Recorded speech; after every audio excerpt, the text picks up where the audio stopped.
All right, and aloha everyone. This is Mikhail Casanova coming at you with another episode of Decked Up, a Steam Deck podcast. I am excited beyond belief. Seriously, one of the first people I want to have on the show when I was creating it was I wanted to have James of Games Revealed, and here we are. We have him here, second guest of the show. James, how you doing? I am doing good, and you know what? I am still a one with myself, I guess, today. Not too crazy, so I'm doing good.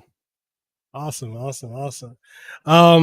man. So there's a lot we're gonna talk about today. We're gonna talk about Steam Deck, of course, Kill Switch, the news that just dropped today with Deck 2.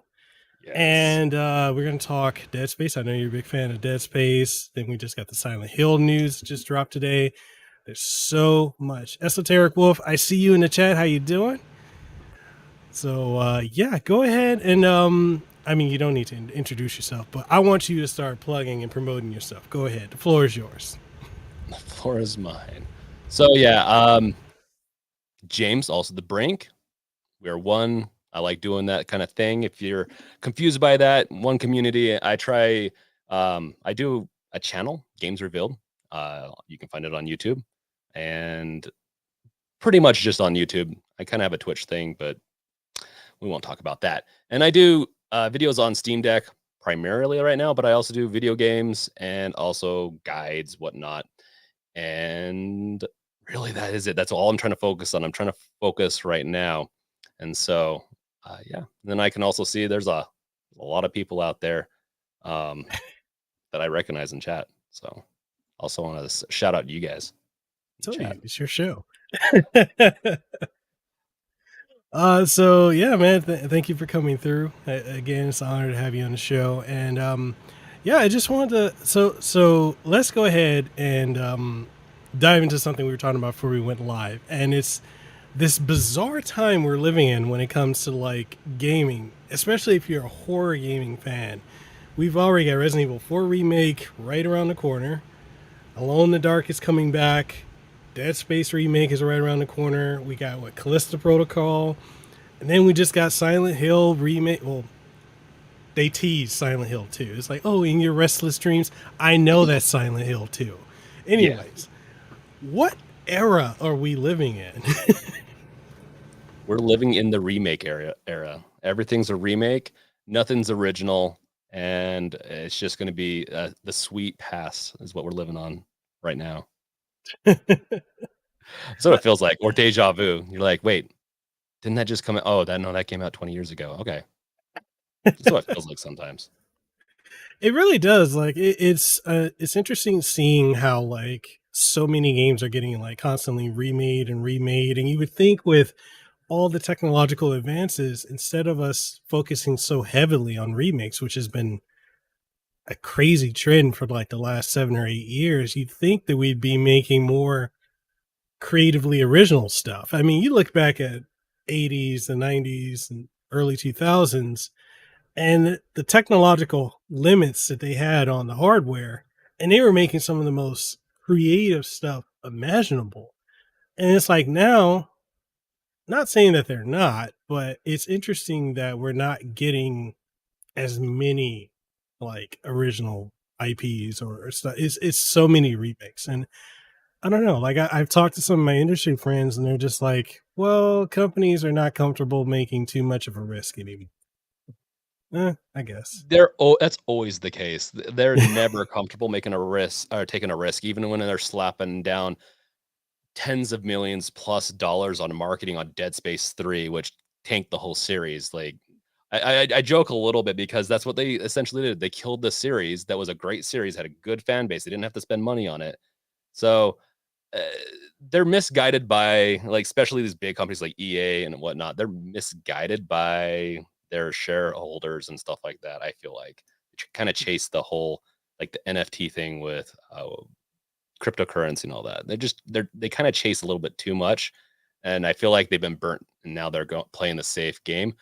Honestly, as long as we don't get some of the crappy remasters that we've been getting, I'm down for some remakes as long as we also get some originals. And you talked about Dead Space, and Dead Space is a great example. Dead Space remake is going to be adherent to its original, but then you also have a new game coming out that's similar to it, Callisto Protocol, Mhm. and that looks really good, but it does look a lot like Dead Space, but at least it's original, right?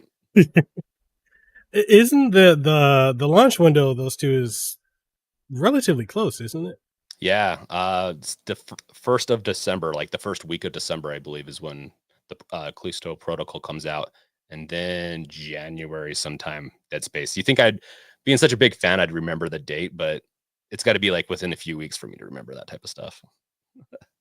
It's really crazy. Like not only that, but like okay, so Resident Evil 4 remake. I'm not sure if you're a big fan of Resident Evil. Love it. I okay, okay. So my thoughts on that, and I definitely want to get your thoughts, is as much as I don't think we needed it, it's cool to see that we're gonna get it. I just hope they keep some of the camp from the original in it.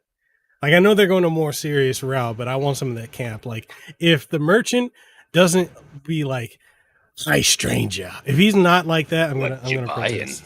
Right? What you selling? Yeah, no, exactly. Yeah. They can't cut out some of the like more silly things that are not too silly, but they have those fun catchphrases and whatnot that makes it. But I don't know if they will, because Resident Evil 8 alone had some of that. Resident Evil 8 felt like Resident Evil 4 and 7 had a baby, and Yeah. so we'll see. I'm not too fearful, but once again, if it sucks, go back to the original and play the original is kind of my mantra these days. True. Shout out to everyone in the chat. How you doing? We got Esoteric Wolf, Andre Vandal. We got Brandon Kitchens, Crazy Tomo, and EO Jack 85. How you guys doing? Hopefully you guys are enjoying the show. And yeah, so that's the thing is like with the way they're releasing games now. Okay, so especially with Resident Evil in particular. So we got Resident Evil Village. Okay, my last couple years are running together. Was it last year? Yeah, we got it last year, and we don't get DLC until later this month or next month, I I think it's this believe. month. I haven't, once again, I'm not keeping an eye on some of those stuff. I'm kind of waiting until it drops and then I do content sometimes on it. But yeah, it's taking a while for it. Yeah, and I feel like it's kind of overshadowed with Resident Evil 4 remakes announcement. So I'm wondering like where are they gonna go from here with Resident Evil because okay, you dropping a Resident Evil 4 remake. Are you gonna remake Resident Evil 5 and 6? I don't think they need to, but will they? Possibly. It seems like filler. I don't know. They can have two studios doing it. It seems like the studio that's doing the remakes is doing a really good job. I think they should continue doing the remakes. Personally, we still have Code Veronica that needs to be remade. From my understanding, I thought there was a rumor of that Yes. being remade, but maybe I'm wrong. I know there's that fan remake that they're using the Resident Evil Yes. 2 engine for the remake, but yeah, they Code Veronica. A lot of people write it off, but I'm like that with modern tech, better voice acting. That's one of the darkest stories in Resident Evil that's just overlooked. Scene wise too, it'd be really good if they did. If they really put the time in, the scenes in that are breathtaking. I think for back in the day, and so Definitely. yeah. As What's far up? as oh, Okay. as far as like the Resident Evil 4, yeah, it's Resident Evil 4. I think that one was a very weird one for some of the fan base to see like get remade because there's so much die-hard fans out there. There's so many of them that they better get it right or they're gonna get it's it's not gonna look pretty, I don't think. Those is so crazy. So like my one of my really good friends, Nick Apostolides, he's Leon in the Resident Evil 2 remake. So when I saw the trailer and I heard his voice, I called him. I was like, Nick, is that you? He's like, what do you mean? I said, dude, I know it's you. You don't have to, I'm like, you don't have to say anything. Like, but I know it's you. It's funny because like my friends over at the row or Residents of Evil, they're like, "That's Nick." I'm like, "Yeah, that's him." That's what you just like deny it and I'll know it's you. Yeah, Just just deny it. blink twice. Okay, there you go. Oh, that's really cool. I wonder if they're gonna I can't remember. I haven't seen, about adding Ashley back in or not. Are they adding Ashley back in? Are they gonna Mhm. keep her? Like, are they gonna keep her as annoying as she was, though? That I don't know. Because all you have I to do is remember, "Leon." And you just yeah, you just always hear that, and she 'cause she's always getting stuck. Yeah. Um, Still a great game, though. You have to have some challenges, I guess, in the game, and that was one of them. Definitely, yeah. So, I mean, I'm looking forward to it. Hopefully, if they do another collector's edition, I can actually get this one because I got the collector edition for uh 3, the 2 remake, 3 remake. I wasn't able to get Village, so I that's the only one. I don't have the statue, and I'm mad because I wanted that Chris statue. But it was online only because it was weird. And I understand it is probably due to the pandemic. A lot of the pre-orders and stuff for companies were just changing up. But yeah, like before that, I could just easily go to my local GameStop and just pre-order it. But then that one was online only. And then when I went to like order it, it's like, no, it's out of stock. I was like, I want that Ugh. Chris. Well, and it's scalpers half the time, I feel like, too. Oh God, Like, dude. that's Okay, so bad. speaking of scalpers, so on Facebook Marketplace, I've been looking at the ones out here, and Esoteric Wolf. I don't know if you've seen it too, but there are people trying to scalp the Steam Deck, the 64 gig for over $600, and I'm just like, you're not going to get anything off of that anymore. Especially when, I mean, unless you're going to get someone who doesn't want to order it off of Valve's website, but it's crazy like how scalpers now, like they've lost so much money off of trying to scalp the Steam Deck. Yeah, I agree with that. I think it's because a lot of the community was just done with it. Some would buy into it. I think a lot of people just like, "Nah, I can wait a little longer," and then the ramp up happened, and then that pretty much ended, I think, some of that. They still try, but we'll see. It's a little But harder when you kind of link it to a Steam account. I think it just makes it just a little harder. and I noticed what's the other company, Analog, that's making the Analog Pocket. They made an announcement today, so I guess their chip shortage and hardware shortage is over because they're like, oh yeah, if you're in Group C, well, Group B and Group C, you can finally get it now. We're gonna make sure you get it before this year's over. And I'm like, okay, I don't have a problem with that. That works out fine. It's just, you know, 200 and some odd dollars for a Game Boy, effectively. It's, Yeah. eh. I mean, I'm glad I have mine. You know, I got my collection, but the minute I was able to hack it, I was like, all right,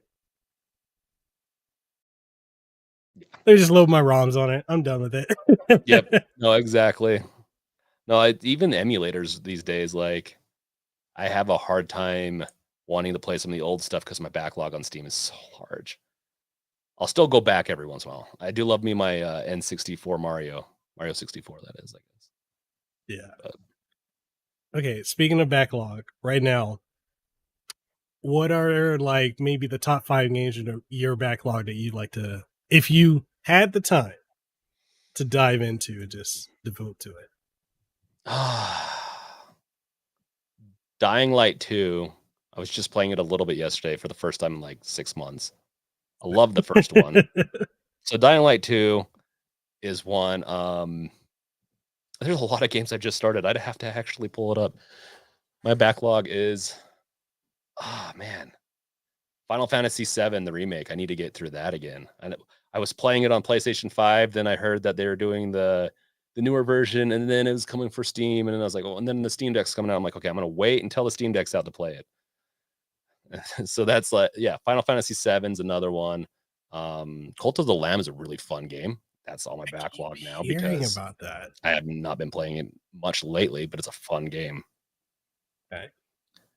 But and then I go back to playing like Dead Space.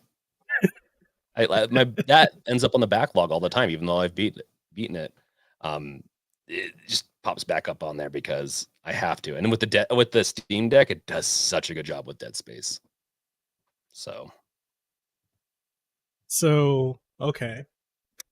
So speaking of Final Fantasy VII remake, what do you think about the performance of it on the Steam Deck? Like, in the fact that they promoted it, the Steam version with the Steam Deck.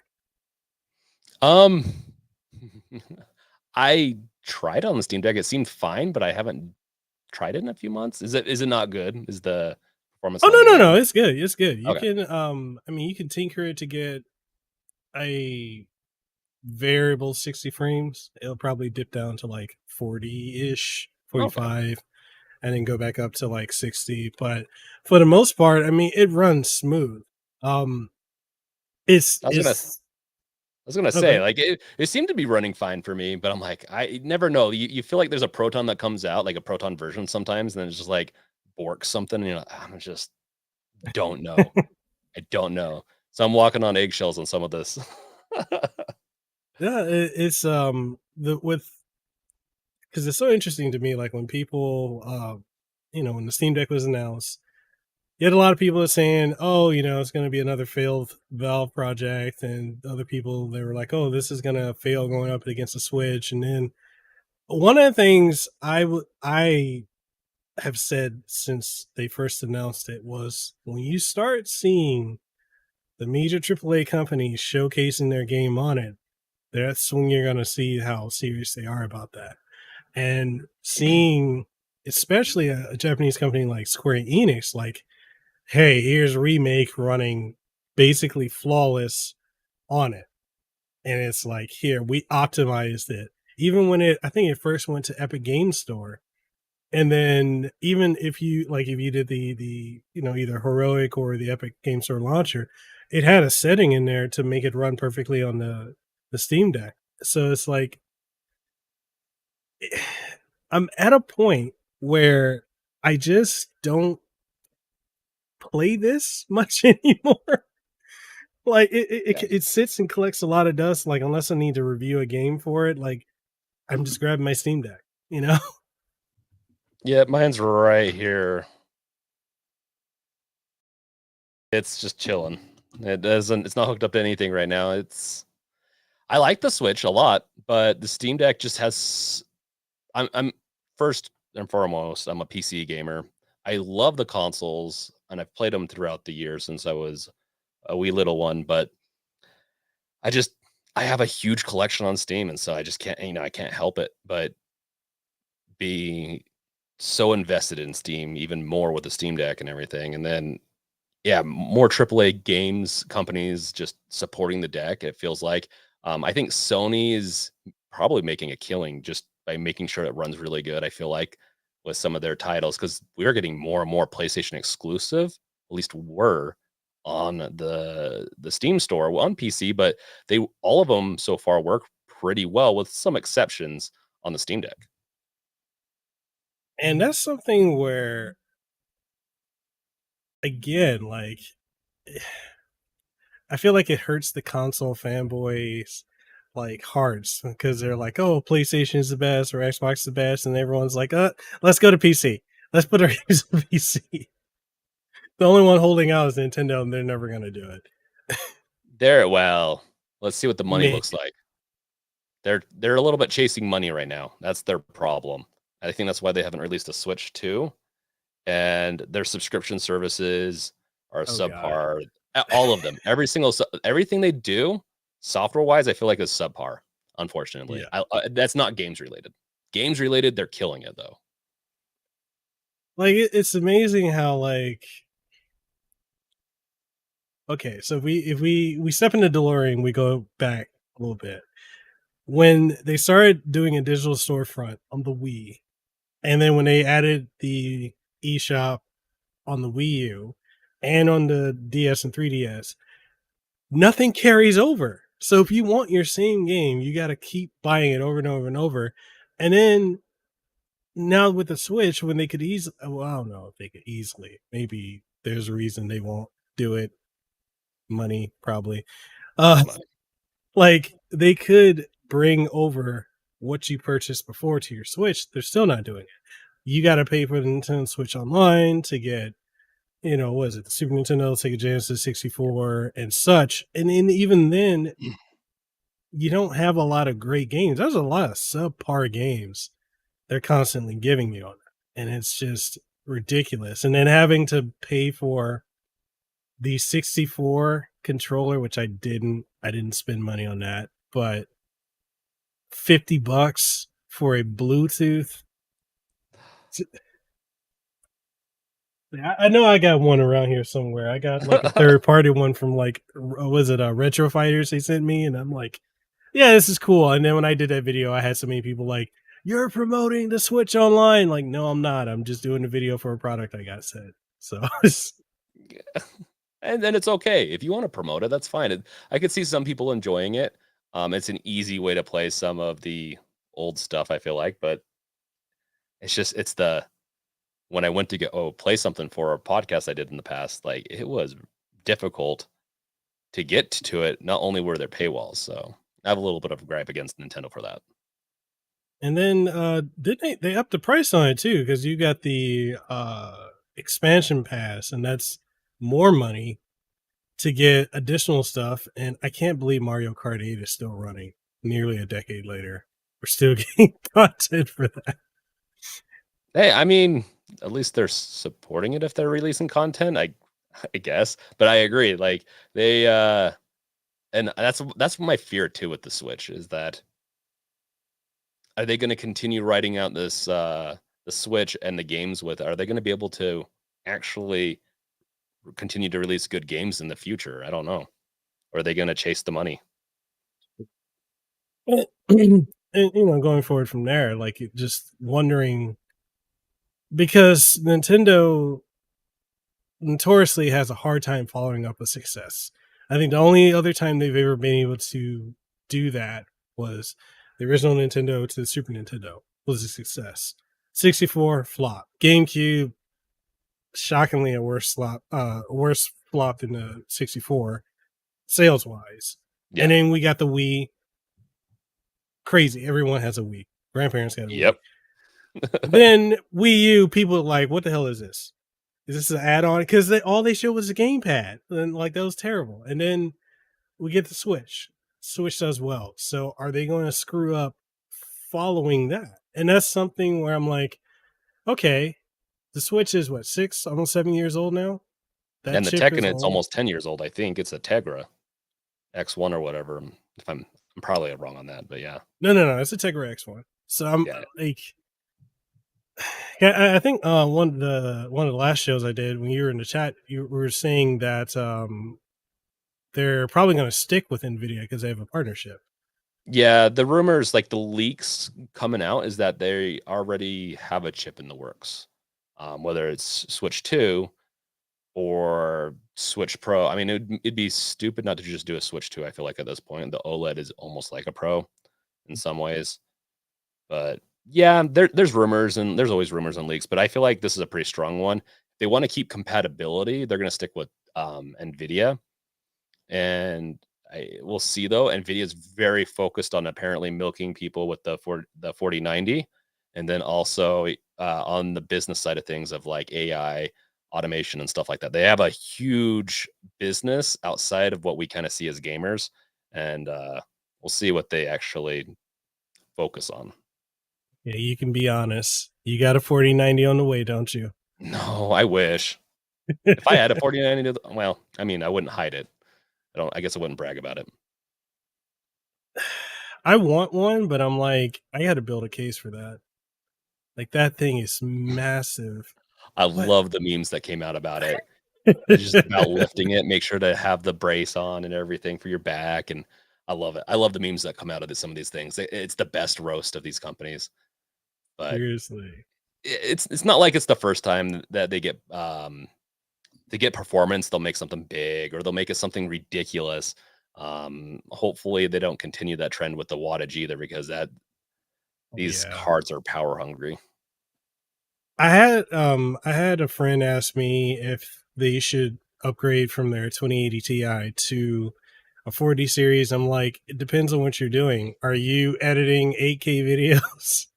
like like are you doing anything like super strenuous? Like if you're just, I don't know, I think a 2080 Ti is still sufficient. Yeah, speaking of 2080 Ti, that's what Wolf has, and I think it's still working great for her. So shout out to Wolf over out there. And So but yeah, no, the 2080 Ti, just like the finalize on that, it's still a great card. Like the 2080, the 3080, whatever, the 2000, 3000, even some of the 1000 series, they're still great cards, and they're gonna work for like as long as you don't get into the like the 1060 might be starting to show its age, but they'll work for most games. And I think the Steam Deck just proves that like a lot of games are optimized to work on just lower end hardware too. It's just it's the enthusiast that if you just want just a little bit more pixels, a little bit more clarity that almost doesn't matter, that's when you upgrade. all right, so let's dive into talking about you. Again, it's your show. So um so your journey with content creating, with developing the brand, growing, and building community, what has that journey been like? Like, the floor is yours, take us on it. Oh, the journey starts so long ago. I shouldn't say this. I did try doing a little YouTube like 8 years ago when I was in college, 10 years ago. Who knows how long ago? And I have a couple of videos out there for like it was more IT related, maybe some games. That's where it kind of started. I was interested, but then I didn't have the equipment. It looked like garbage. And then so I'm like, I'm gonna put that on hold. I'm gonna continue doing programming stuff. And then a couple years later, I'm with some friends. I'm like, hey, you should do a Twitch channel.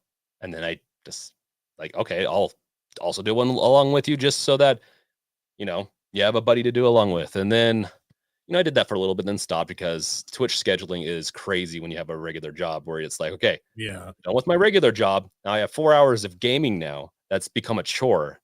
That's what I don't want. Is it? I don't mind doing it as a job or making it into some type of chore, but when it's tedious of two jobs, that becomes yeah. So I stopped doing that for a few years, and then I started doing a podcast because I figured that'd be a little easier. I didn't have to stream playing the games, and I could play the games and then talk with them, and I loved doing that. And then it went pretty well, but we decided to stop the podcast, and then towards the end of the podcast, when I did just one episode on my own, I did one on the Steam Deck because I was excited for the Steam Deck. So I'm like, okay, well, let's just do one about the Steam Deck, um, titled like "Steamy Night with the Deck" or something like that, and it did really well. And I posted that on both through Anchor to multiple podcast platforms, but also on YouTube because I was also doing YouTube podcast, just using it to host, video versions of it, and that did well enough, like 100, 200 views, I think, after like a week or two. And that was a big deal for me where I'm like, wow, okay, that's awesome. I'm gonna try to continue doing this. And I dedicated all of March this year to just trying to see how fast I can grow. And I almost hit excuse me, I almost hit the goal that I set, but didn't quite. But it was so close. I'm like, why that doesn't matter. The goal was there to try to get there. And it was fun doing. Like I did a Mhm. video every day during that period. Some of those videos did not turn out great, but I did a video every day. And I hit 1,000 subscribers after about a month and a week or two. Um, and then I just was like, okay, I'll keep on doing this for a little longer. Then started slowing down to like a couple of videos a week. I'd still love to do more like a video every day. It's felt like chaos since then. But I definitely loved doing stuff on the Steam Deck, games, and community. I loved community building, and so it was like, okay, well, we'll do Discord, make some friends, um, and then it's still continuing to grow like the community is, and I love that. That's a big part of it, and so it's. I also love business and entrepreneurship, so this is all just a fun game in some ways to like see where this all goes and see like what it takes to change if I have to change directions or not. I haven't had to. I kind of did, during the podcast and then pivoted to Steam Deck and then have done primarily Steam Deck stuff.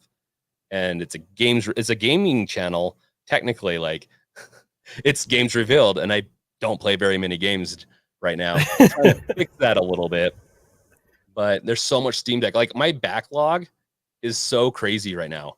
Um, and so yeah, it's been chaos. Let's just say, sum it up. It's been slight controlled chaos, but it's been fun. I've loved it so far.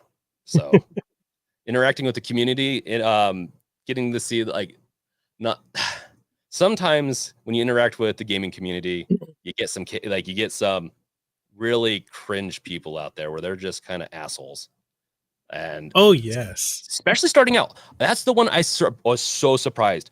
Starting out, how many assholes just wanted to tear me down in the beginning and didn't get as much kind words, but there were still some in between. And then as I just grew a little bit more, a little bit more, and more people enjoyed it.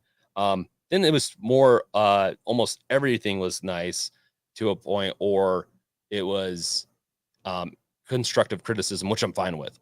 The only thing is, like, if you're going to be a bummer to the whole community, or just be an asshole, then I don't really want to deal with you. And so, uh, yeah, that's, I guess, my whole tirade on that whole thing is that it was interesting to see that, and that's definitely something I'd give to anyone else that wants to be a content creator or start. Just fight past any of the hate. Haters are going to hate. They've got to be miserable. So, yeah. Yeah, that's one of the things. Like you're not really like when you want to get started. There's no real guide on like what you like. There's stuff. There's all these videos on. Oh yeah, you need this equipment. You need to get this. You need to do this. You need to make this type of content, but they don't really prepare you for the things that you're going to come up against. And it's especially when you're starting, like when you're saying like the stuff you've come up against in the beginning, I'm like, man, I have stories. I bet. you know, like when I seriously started doing like YouTube back in like 2015, 2016, I'm like, all right, that was the crew I started around was like RGT 85 and Player Essence and so the guy Spawn Wave Media before any of them blew up. Like we all knew each other, and it's like it was us. There were other folks, and like they consistently stuck with their niche, and then they grew, and then I experimented all over the place because I'm like, oh, okay, I want to do this, I want to do that, I want to cover tech, I want to cover anime, I want to cover whatever, I want to do reactions. And the other thing people don't tell you, especially with YouTube, is so weird that until like you somewhat semi establish yourself and establish a community, you kind of need to stick with something because the algorithm is like, I don't know where to put you. Yep. You're doing you know? Yeah, So that was a big one, is niching early on, and that's why I stuck with Steam Deck. Even though I will venture out into more games, but it's I'm still experimenting on that and trying to stay with the niche. But yeah, Esoteric says talks about having a huge backlog but will only play horror Halloween games this month.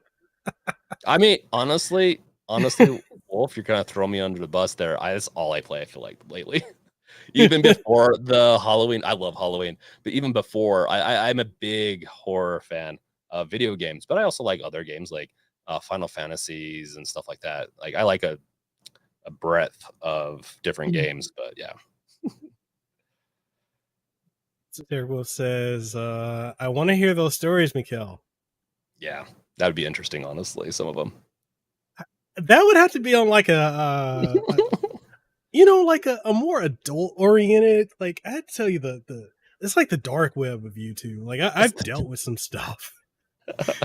Like it's crazy. Like going from okay, so like one my best friend, I actually met doing YouTube, and I've been best friends with her since like 2017, and it's crazy because like everyone we were friends with when we were starting out doing YouTube, we're not friends with them at all, and it's like that we either just like you fall out of touch with people, or you start growing past people, and then they start shitting on you because it's like, oh, you sold out because you're growing, and I'm like, no, I'm doing something that works. And it's interesting, like when you see the underbelly of the creator sphere, which is not fun. You think the comment section can be cancer? No, the creator section can be really bad. Oh, I could imagine anywhere that, because that's the thing that's fun about this, but I could see people chasing it for, because you want to be noticed, you want to be popular, you want all this. And yeah, a lot of people, if they're not ready, especially younger, like and they don't go through therapy for some of their issues, like it could be very toxic and very damaging to then Yeah, introduce something like this. To yeah. get serious, I guess. Oh, shout out to Overthink Gaming. Says you guys are awesome, enjoying the podcast in the background. Great channel, man. Big fan of his channel too. He covers a lot of stuff, and he did recently did a Steam Deck review. Awesome. He covers a lot of. Nice. That's the recent one he did. You did some stuff with Arcade One Up and whatnot. So really cool. Thank you for coming through. Thank you for enjoying it. Wolf says, "Oh shit! Now I really want to hear them." That okay? If you really want to hear it, go check out Overthink Gaming, because he could tell you about it. Because a lot of what I've gone through, he went through. The same group of folks. It's yeah, and nothing prepares you for it, because it's so crazy how quickly you can get in, like, caught up in a situation and not know, like, something's going on. Okay, so case in point, I give you guys like a little crumb. So I try to stay on Twitter as much as I can to keep up with gaming news. But when you're married, you got a family, you got work, you got other things outside of social media, it's not that important. And it's like there are a lot of things when I don't know what's going on. I go on Twitter and I'm like, why is everybody upset? Like yesterday, I went on Twitter and then I was like, why is everyone upset about Bayonetta? And then boom, it's the voice Oh, actress thing. And I was like, oh. And then it's like, for me, okay, so I understand the outrage of the fans, but then I have friends that are also voice actors and I do voice acting too. So I'm like, I see both sides, but it's like, you broke an NDA. oh, yeah. Yeah, like she broke an NDA. She took shots at the replacement, who's way more established of a voice actress, and then you put out what they're gonna do with upcoming titles, and you call for a boycott. Like, Mm. I didn't follow the whole thing. I just always it's know that, like, when there's rage on the internet, there's potentially two sides, and so it's really hard to really err on one side. But yeah, it's yeah. So it's like, situations like that. Like I've had situations where, like, like I'll say something and I don't realize, like, there's drama surrounding it. So, like, with my main podcast, Casanova Podcast, it's where, like, I interview voice actors, and other content creators and such. And so I got invited out to Hawaii Con back in 2019, and I got to interview their guest star, which was Vic Mignogna. He did Full Metal Alchemist and a bunch of other stuff. And I didn't know about all. Oh yeah, he did the Dragon Ball Broly movie, because he was yeah, Broly. he's done a lot. Yeah. So, like, I didn't know, because I don't keep up with drama, all the back end of that. So, like, when I announced, oh yeah, I'm interviewing him, dude, the shitstorm I got from the voice acting community, the freaking, like, the fans, like, I'm like the worst piece of scum on the earth, and I'm like, what the fuck is going on? And then I go look into it and I'm like, oh, oh. But I didn't talk about that. We just talked about his career. I interviewed other people. Did y'all? I interviewed the D&D creator's son. Did y'all not see that? No, no, no. I'm just gonna, okay. I'll just go be scum in the corner over Yeah, there. sometimes you just gotta. I feel like with something like that, you just gotta let it just. And it's hard because you're like, well, where do I side on this? But you just gotta let it roll off. And I think people tend to. Oh, the the super diehard fans won't forget, but everyone else kind of just tends to forget. It feels like, don't they? Or is that just like, am I wrong on that? You still get No, no, interviewed? no, no, no. I got so some of the voice actors didn't let that go and tried to cancel me in 2020 when there's a game I reviewed. I'm not gonna say the name of the game because I don't want it to come back up again. But anyway, there's a game I reviewed among many, and I praised the voice acting cast because I thought their stuff was great.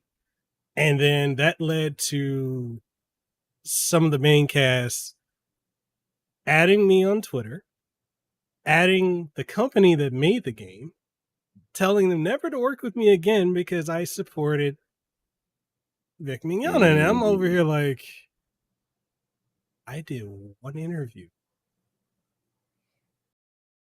yeah. And it turned into a shit show.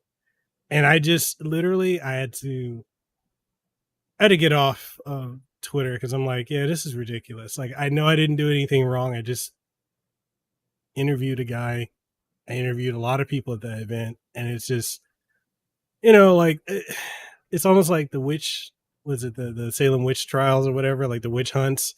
Like when they want to, like when people want to cancel you, it's like I can understand some cancellations, but like not everything deserves that. And in that situation, especially as big of a voice actor or voice actors that came after me, and I'm like, dude, I thought we were cool. I thought we were friends. Like Mm. a lot of them, I actually had to call up, and I'm like, hey, what is going on? And they're like, oh, well, you're blacklisted in the industry, and I'm like, I am. Oh, okay. And then like a month later, I'm interviewing some other voice actors.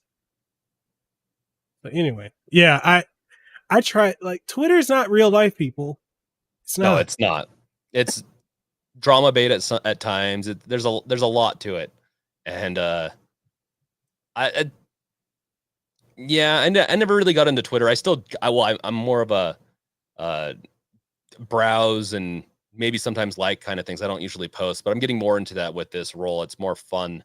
Honestly, in the Steam Deck and the gaming area so far, it's been a lot more fun than but I usually that's a hard thing too because you can curate your like if you're looking for the drama, you tend to uncover it. But as a like you said, like you're working in the content creation world, you do a lot of stuff like you can't help it though. Like you sometimes have Yeah, to be in these realms, and that's where it kind of gets toxic and horrible.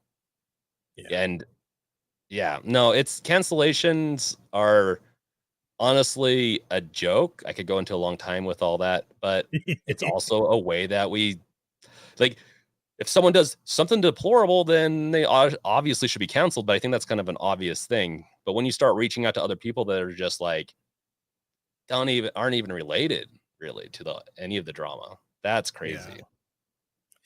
yeah, and it's it just gets to a point now where I don't want to say I'm antisocial, but like going back to like what I was saying earlier, like between having a wife, children, like I've got three daughters. That's all. That's on top of cancer. That's why I'm bald. I got Yeah. three girls. So my two oldest are 10 and 11, and then or 11 and 10, and then my youngest is actually today she made 18 months. Okay, so she gets something today. But anyways, yeah. So my youngest is 18 months, and it's like between them and family time, and then doing research into games, reviewing them, keeping up a website, doing YouTube, podcasting. I'm just like my attention span is like all over the place. So when it comes to like the outrage, I'm over here like, is it important? Is it really important? Yeah. That's I've learned so far, and I'm not big in this world yet, and I'm very young, but kind of ignore is what I've been going with. If anything's too toxic, kind of ignore it and let it just blow over. It's kind of what I've been doing. And like with social media, I think it's just unveiled like it hasn't made people dumber, it's just unveiled how dumb That's there's people a lot can of dumb be. people, or they're very tribalistic, and things are still caveman era, I feel like at times, and people still like their tribes. So Thank you, Wolf. Thank you, Wolf. Yeah, it's okay. So let me ask you, roughly age range. How are you? We're around the same age, right? I'm Like I'm 35. okay. I'm a year younger than you. I just made 34. Yeah, or 35. No, 34. 34. I know. Gets to that It's point. like you hit your 30s and it's like you stop counting. But so yeah, like for me, like I just my attention span is just like that. So it's like it's crazy how we were there before we're the last generation before social media. And it's like we saw it come up. We were there at the beginning. And it's kind of crazy seeing how like a lot of people I know around our age range now it's kind of like, I don't know if I want to go on Twitter or Facebook or anything right now. It's like it's always something. And it's crazy how social media has like shifted, I guess, the conversation with people and how people interact. It's kind of like some people don't even know how to socialize anymore, and we're on social media. We don't Yep. know, don't yeah. It's yeah. No, I can go. it's definitely one of those things. I'm glad I don't live on social media, but I definitely like I've been trying to be more part of it because it's a good way to promote. And honestly, there's some interesting conversations that happen there. But it's it's definitely one of those things where well, I'm just hoping that there's no drama coming my way. But there, I guess there always is, right? Yeah, I But mean, so in your experience, being part of the Steam Deck community, have you run into any like from other? And you don't have to say names. No. Oh, you're lucky.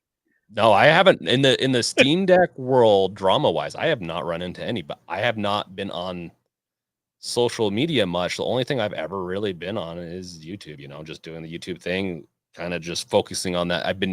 And it was a piece of advice that I'm following is focus on YouTube. Don't really focus on other social medias in the beginning and then start to branch out once you get to a certain point. And that's kind of where I'm at right now. But now I'm curious, there is some Steam Deck a drama going on. You don't have to say anything. I'll give you the skinny on this one offline, but I guess to Okay. to satiate some of the people who are hungry for it, I have run into one in particular. They're pretty prominent. I guess there's an idea of you're kind of competing with them in a way with your website. I'll just leave it at that. Mm, You probably know where I'm going with that. But yeah, it's one of those things where some have reached out to me, or this particular one. They've constantly promoted about how big they've grown. They reach out to me constantly for connections to get stuff because they're like, "Oh, how do you have Persona 5 Steam Deck? How do you have Uncharted already? How do you have this? Can you connect me?" And I'm cool with helping anyone. Like if anyone knows me, I don't mind helping because I've done this long enough to know that there's more than enough room for anybody. Like everyone can succeed. But the interesting thing is like you're constantly asking me for help, but you don't follow me. You don't share, support, or like anything I do. yeah. It's like, but every time I talk to you, it's like your hands out. So I'm like, No, I get that type of stuff. Like I'll have people that don't follow me that have asked me tons of questions before or say all sorts of stuff, whether it be live streams, whatnot. I'm like, you're not even like you don't have to follow me, but like my time is limited and I will help anyone I can. But I mean, you could at least help in return too. I totally get that. And so especially if you've got such a big Twitter following, you're always bragging about it. Like, yeah. hit the follow button, hit the like or the Yeah. reshare. I'm like, yeah, it's not that hard, but one thing I constantly run into in this field. Oh, Audrey, we're gonna talk about the Razor Edge because I definitely want to get Oh, the your Razor input on Edge. that. I definitely want to get your input on that. But yeah, one thing I've run into a lot in the creator sphere is there's a lot of people that are out for themselves, and it's unfortunate because when you really start working with companies, you start building brand and you start making money in this field, you start realizing there's no limitations. Like There's a everyone can. yeah, there's a little piece of the pie, and only one person can. It's a very archaic way of thinking, very entrepreneurial in some archaic areas. But honestly, like what anything I've learned so far is that people like watching a lot of different people. It's not like one person's gonna watch or the one person's gonna watch one Steam Deck review, which I still haven't done a Steam Deck review yet, but a Steam Deck review, they'll That's watch shocking. multiple. It's Why? on the backlog. I don't wanna screw that one up. I don't wanna screw that one up. That's one where I'm like, I have a feeling that I'm gonna screw this up, so it's gonna be on the backlog until that feeling goes away, so we'll see. Maybe the Dream. 1 year mark. Shh. I'm not saying. Yeah, no, I figured that's what I was thinking. Um, yeah, no, yeah. It's I haven't seen any drama yet, but apparently my eyes might because I've been so busy. I've been doing this and this. I get up and I'm like, okay, I have to get this content done. And then like, oh hey, look, someone else is making some content similar, whether it's before or after. I'm like, that's pretty cool. I need to follow the community better, honestly. I watch I watch some of your stuff. You've popped in and out. It's been awesome to see you pop in and out, and it's made me a little bit more get involved in the community more. Wasn't anything to do with like ignoring anyone. I was just trying to focus on my goals as hard as possible. But I also know that it's really important to like kind of network or else to get along with other people. And yeah, there's a lot of Steam Deck content creators, but in the end, like let's just have fun and I don't know. That's just me on that whole thing. Like, and there's plenty to go around, I think, if you have good content and unique content. Yeah, and and that's the biggest agree. Like that's the biggest takeaway is focus on your content. You know, Yeah. uh if you're gonna focus on anything, focus on your content. Focus.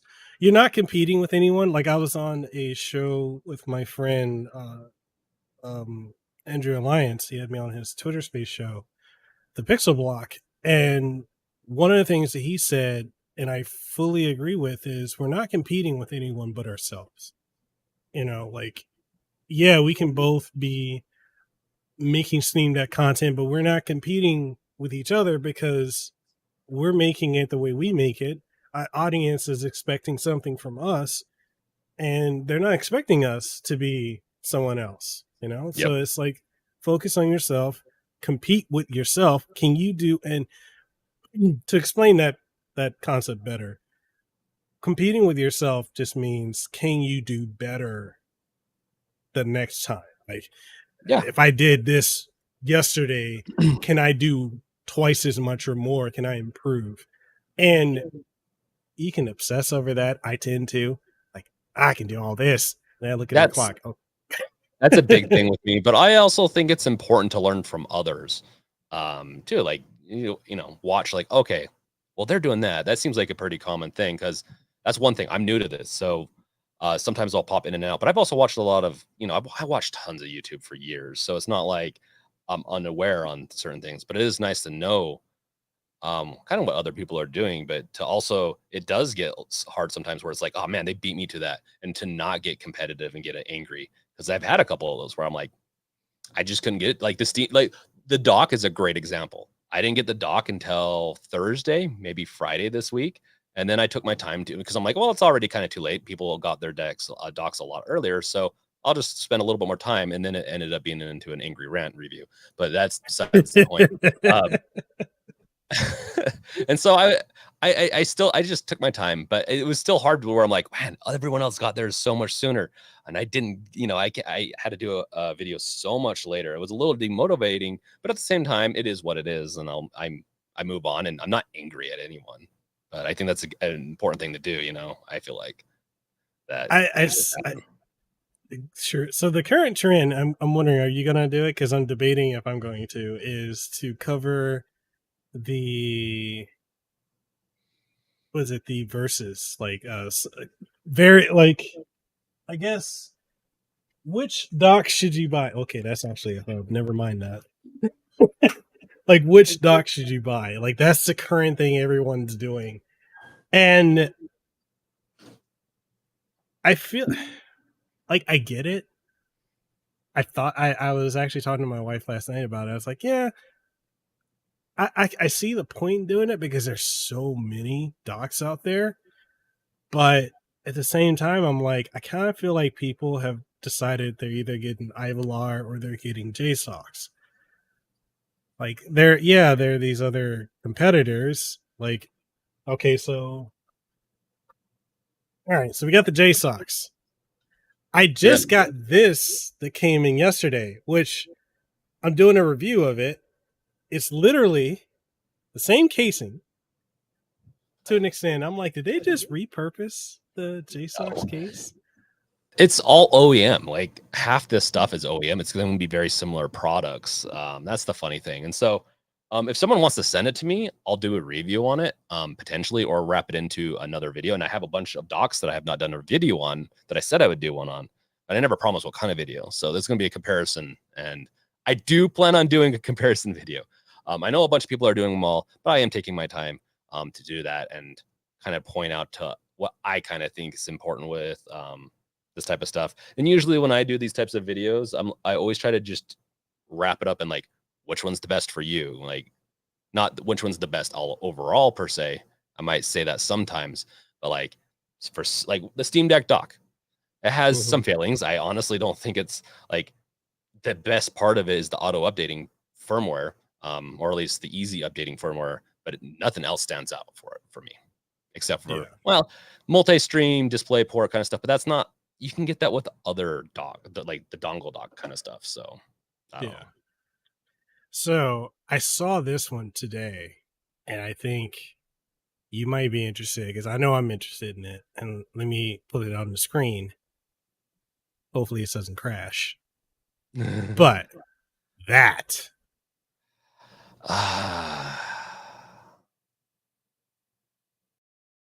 so That's an interesting one. The beautiful part about that is that will work in some of the docks, so you could have two docks. yeah, Dock your like docks. It's cool. I mean, it's portable. You can take it with you. I don't know why. It's a cool concept, and I like people trying and companies trying, but like honestly, this does fine. This thing I'm holding up right here. I call them dongle dogs. I got like early on, it just got tired of like figuring out what's what. Yeah, stuff like this, like an anchor, or I have an M.2 one. They're gonna work for everything. I don't need something specific to my deck, unless I'm at home. So maybe I'll have one dock for my deck, or maybe two for the TVs. But everything else, I'll just throw it in my pack, and I can use it with my laptops and whatnot. So I think it's a little silly to try to get too niche and too specific sometimes. But yeah, like you do that. you gonna That's do a comparison video on these? it's on the back burner. It's on the back because I'm waiting on the M.2 from freaking low jacks. Put your dongles away. Oh, Jack. So I'm waiting on the JSOX, the M.2 to come in because they originally sent it, and I think I may have said it on your stream, but like they sent it to my old address, and like I haven't lived there at this point almost 2 months, and I gave them my updated address, and so it didn't get no Wolf. We're not just letting our dongles hang out. Well, kind of. But yeah, so they sent it to my old address, and I'm kind of like, all right, can it get forwarded? And I couldn't like I put in my change of address, and everything else that went there would come here. So as we moved out of a house, we ended up getting a condo, and nope, never got it. So they're sending it to me now. I don't know when it's gonna get here. I expect a month from now because their lovely shipping, which I heard has gotten better, but for me, I've never experienced it getting better. But I mean, I'll cover it, but I feel like the hype around it is gone in a way. The hype has died around it. Like I never followed the doc stuff very much in the beginning, and because up until their new update, um, docking wasn't great. It's docking's still not like amazing. Like I Yeah. know it's gonna be great for some people, but this device doesn't look great on my 4K TV. Unless I'm playing Castle Crashers, which then it's a party. Like in my review, I'm like, okay, it's a party game, maybe old school emulator or whatever, because they're gonna look like garbage anyways on whatever you put it on. Like that's what it's for, and that's not a bad thing. But um, this device was designed to play on that 7-inch screen. It tends to deviate in its quality once you get something bigger. So, but it is interesting how many people care about the docks and stuff like that.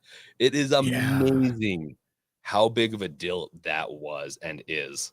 And it's it's on my list to do because I bought half my docks. I was also given the other half of my docks, and yeah, it's something I want to do, and I don't expect it to be like a killer video, but sometimes I do videos that I want to do.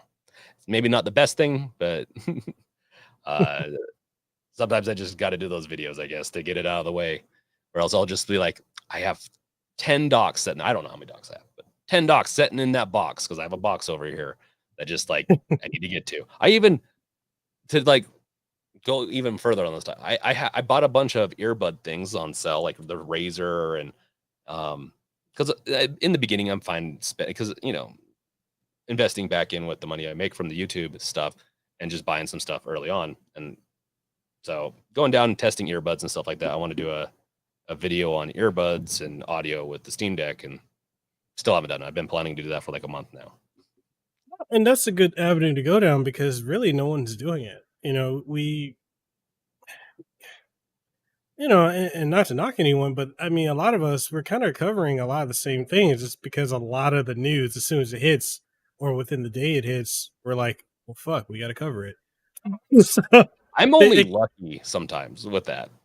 it Like I have to thank some of the people in Discord where it's like, and I'll shout out to Hi out there, 217. He will throw news out sometimes really quick. And so like with the Steam Deck dock being announced, I was like, you know what? This is soon enough. I can make something really quick and release it. It's not too stressful to do this type of news because this type of thing, it matters more that you get it out there and you talk about it a little bit and um, not spend too much time on it. And so, but I hate news chasing. I hate the chase news. Stressful.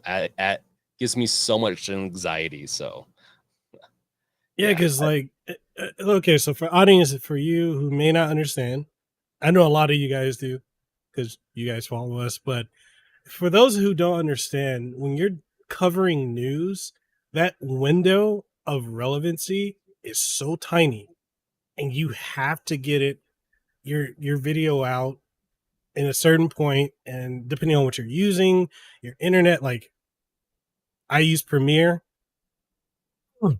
crashes all the time, but yeah, mm, yeah. mm. So I deal with Premiere, and I have to deal with crashing, the rendering, however long it takes to render, and then uploading it. And then when you upload it, you got to wait for YouTube to process it and get it to at least 720 or 1080p. So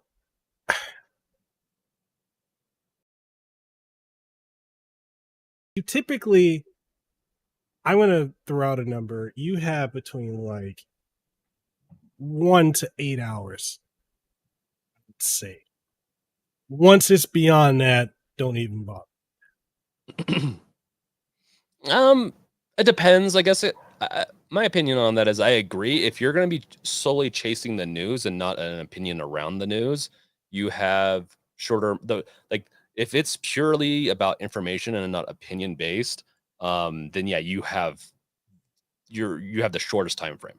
If you're just jumping on and say, "Hey, this is announced," that's it, peace out, then you're very short time frame. Um, if people respect your opinion more and more, then that time frame becomes a lot larger, and that's why I try to do it more weekly now. Unless it's really big and I think that's cool, then I'll do it that day of. But like, that's how I'm kind of folding into the news thing. I don't want this to be a news channel, even though I do say Mhm. news and a lot of my different things. I don't mind updating. I stopped chasing the Steam Deck updates. I hated those. Um, Oh, yeah. because they pop up I and I'm hate trying, those. like I had one where I was trying to explain what's going on. I'm like, okay, this is, I don't even know what this is fully about, this one right here. And I'm a developer and I've done game development and stuff like that. And so I'm like, no, I'm done with this. I washed my hands and I was like, if it's big enough, I will kind of do it or I'll include it in my live stream. Um, and I'm not big enough to have maybe that mindset if I was just purely a news channel. Like Linus Tech Tips is a great one. Um, he doesn't, they don't follow the, like they do have a news thing and they have a whole group, but like you don't hear from Linus until oftentimes the live streams on his opinion on news. And so I think that's a good way to see it is if you, in my opinion, like if you add your opinion into it and what you think of it and maybe different frames of view that other creators might not see, then I think that helps. That's just my tirade, I guess, on that. No, no, I fully agree with you. You know, it's because you want to separate yourself from the pack, and if you're just doing the news, like, granted, you know, news channels, they do grow quickly, Yes. but at the same time, you burn out quicker.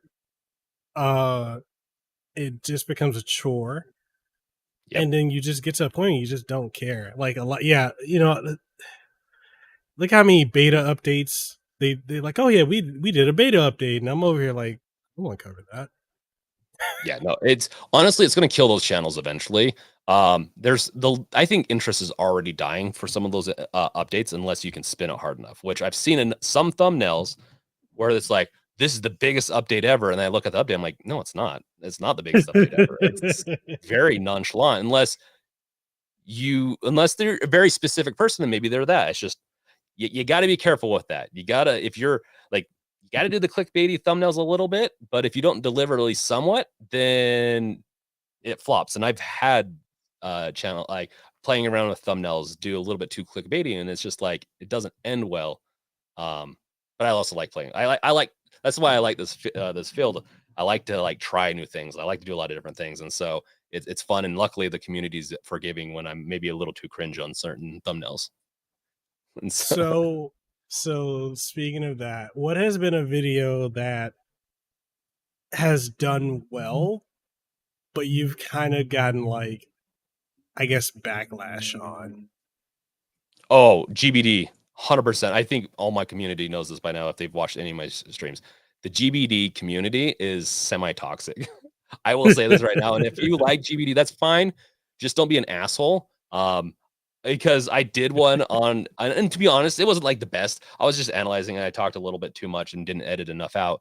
But I was just like, I don't know if I'd buy this. I don't know. Like with the GBD Max Win 2. And then lo and behold, 2 weeks later, I buy the thing because I convinced myself in my head. I'm like, yeah, no, actually, I think I could use that. No, yeah, I could. Yeah, I could definitely use that. But I'm not going to use it for gaming. That's the funny thing. Um, I, I loved netbooks back in the day for doing really stupid things. I played World of Warcraft on one in college, but it's that GBD Max Win 2. Just I was like, hey, let's talk about this. Bunch of people like, oh, you got this wrong, or which there was a couple things I wasn't sure about, which is fine. But a lot of people also like, he doesn't even have it. And I'm like, I mean, I said up front I didn't have it. Like, and I'm pretty sure, like, I don't know. That was an interesting one. And I still get that. It's like when I did the Steam Deck dock news drop like a week and a couple days ago. Um, yeah, I recently got one that's like, hey, you don't even have this. What are you talking about? I'm like, no one had it that day, except for Valve. And so I don't know. Like, I didn't say it was a review or anything like that. It was just news. And so it's always interesting. Or people not watching the video. And then literally, I've had this happen where someone's like, dude, you got to mention this. And then literally, I'm like, watch the video. And he watches it like a minute or two in. He updates his comment. And I'm like, you gotta watch it before you comment. And I try not to lambaste people too bad unless they're really truly an asshole. Then I'm like, dude, that's just like, I'll delete their comment. I'm like, I'm gonna save you and me. And I am definitely not shy. And that might be a little bit of a contrary opinion, like, because I do see a lot of people like, oh, they'll lambast you if you delete comments, but if you're toxic enough in your thing, you can be constructive. I will leave those constructive criticisms up. You can tell me I'm wrong. Just really tone it down with your language, in the sense of like just being an asshole, because no one else wants to see that. Yeah, like it's completely unnecessary, and I get that a lot too. Like one of the video I did on setting up Game Pass Cloud, that initial process. Yeah, You know where I'm going with that. yeah. That was something in itself, and now I know they've improved the method of getting it to work, but I would get like 10 comments, oh, this doesn't work, you need to take this video down. Or I got people saying that I was clickbaiting because this isn't Game Pass, this is cloud Oh my gosh. streaming. Yeah. And it's just like I still get comments today, and I'm like, I'm not taking the video down. You can be mad, I'm not going to respond. Yeah, no, that's probably the hardest thing, is not responding, to where I want to just like respond in the sense of like, dude, you're doing it wrong, or it's not supported in your region. I've had to do that sometimes. Like the guide, like there's a reason I haven't done a true guide in like almost a month, is that I'm getting the website ready so I can put guides up there and updates, and like, okay, guys, if this stops working, go there, report it, and I'll update it. Like, Yeah. I can't respond to each one of you, and I even pin it at the top, and they'll still ask, and I'm like, I can't respond to everything. But yeah, the Xbox Game Pass one, oh, that one's one I had to update that one, because uh Chromium, I think, fixed a bug in their system with adding in essentially launch options, and they made it so that I think you had to not have quotes. I can't remember, honestly. It's either quotes or no quotes. That was the fix, and I couldn't even and so that's what broke it. And so that's that. And people still kind of get it wrong now, and so they'll paste it in wrong or something like that. So it's the guides are interesting. They do really well, but Hmm. it brings me back to being tech support again, and I don't mind it to an extent. I just can only help so many people. I did do computer repair. I started out in IT, um, but then I switched quickly to programming, which was nice because you didn't have to deal with. Well, I could go down into the whole IT route kind of thing too. We have stories we could tell about IT. It's an interesting field, people, especially when you have to deal with people that it's not broken. It's something very simple that they need to do. Like I think when I started off like a decade and a half ago, I was doing like help desk stuff, and oh my god, troubleshooting some of the most basic shit. It's like it's not broken. Press that button. Especially, oh dude, when I got into doing like telephony and I was setting up set up a couple of the hospitals out here using VoIP because they wanted to get away from like the standard landlines. And it's like I go to sites and they're like, "Oh yeah, I can't make calls, I can't receive calls." And I'm like, "You see that big red button right there that says like do not disturb? Yeah, press that." "Oh, my calls are coming through." "Yeah, I just drove to the other side." No, no, not even driving to the other side of the island. I would have to go to either Big Island or Maui or even which other one? I think I went to Lanai to fix some of these, or Kauai as well, to fix some of these issues. Because it's like no matter what I would tell them on the phone, they're like, no, no, can you come out here? I got to pay for it out of my own pocket to fly there, Oh, and then I got to wait a month to get reimbursed, dude. Yeah, like when I got away from that, yeah, yeah, it's not. It's IT's not bad once you get into the. I feel like a little bit more corporate world if you do it right, but you're still. I still feel like you still deal with the same shit. It's just at least you get paid for it. I feel like better. Yeah, no, and honestly, I love the IT crowd. the TV show. I love that show. Like, if you've ever done IT, I just in my opinion, like, it is so funny. No, I agree. Oh man, So, yes, yes, Wolf. I literally had to fix those like when I started out, and then like yeah, moving away from that to infosec, I enjoyed infosec. I just didn't have to, I didn't like dealing with like the meetings and office politics around that, but like doing the work was fun. That was it. yeah.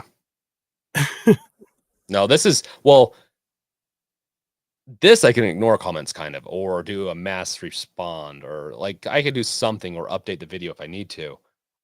So I can still fix the initial problem. Like going back into it a little bit with the guide stuff. The PlayStation remote play one, Shiaki. Shiaki and all Yeah. that. Like that's a fun process where I'm like, this would be really easy if they just really spent the extra time to add an in-browser option to sign in and stuff like that and just do it. Like it's not that hard technically. And then like people did some scripts before that I looked at. I'm like, okay, cool. These are ways that you can get the ID. And it wasn't necessarily for Steam Deck, but it's like, okay, you need the ID so that you can connect to the PlayStation. I looked at those scripts. I'm like, and I even saw some of the Steam Deck ones. I'm like, people are gonna have to install Python and all this. Like, this is gonna be a nightmare for me to support.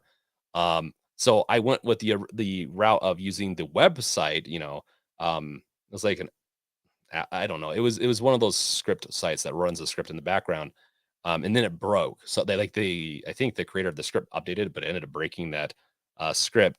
And so I just said screw it. And this is where I spent some time not, I didn't release a video that week because I added it to the website because I'm like, okay, I already know this. I can make it easy. You sign in on the website. I'll do everything in the back to give you the ID. And here you go. And that's stuff like that's fun. That's where I find a lot of like fun in these um, guides and stuff like that. If I can make something a little easier. Same thing with the boot videos and stuff like that. And so if I find a problem like that, I'm like, ooh, both my programmer, my gamer, whatever it is I do, I guess, kind of comes out. My inner have to fix something or simplify something that's fun. And so I really find a lot of fun in those. And honestly, I hope other content creators use that in their guides because it was really fun to use or to build.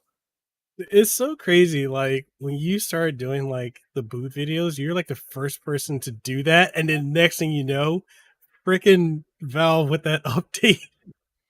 There's a website that does it like I saw their Reddit page and that's what they do. They go around and do like because they were doing stuff way before Steam Deck of just like creating websites, like very specific niche websites. And they have a Mhm. whole website where it's just a bunch of boot videos and it does so much better than mine.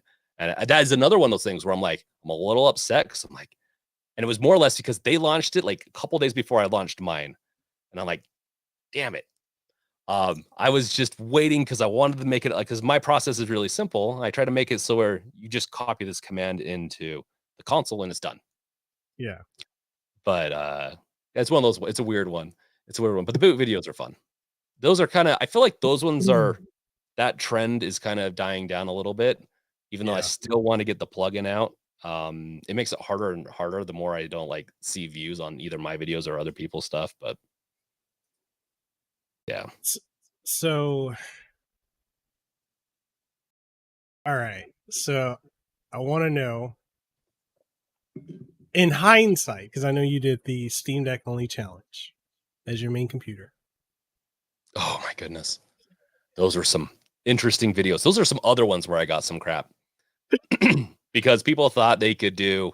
They're like, no, this is totally a computer. You can do like your whole life on it, and you're just not giving it, or you're giving up, or whatever. And I'm like, no, dude, I did it the whole week. Like I did the reason why I'm so upset. And I didn't let you finish like um going No, into the go ahead. segment. Yeah, yeah, you always you're hitting core like little pieces that are um no, honestly, it's good. It's just so difficult to edit on the Steam Deck for me. Like, I Hmm. would get crashes or whatever, and so I came out of that frustrated. People don't understand that. Some people do. Wolf probably does.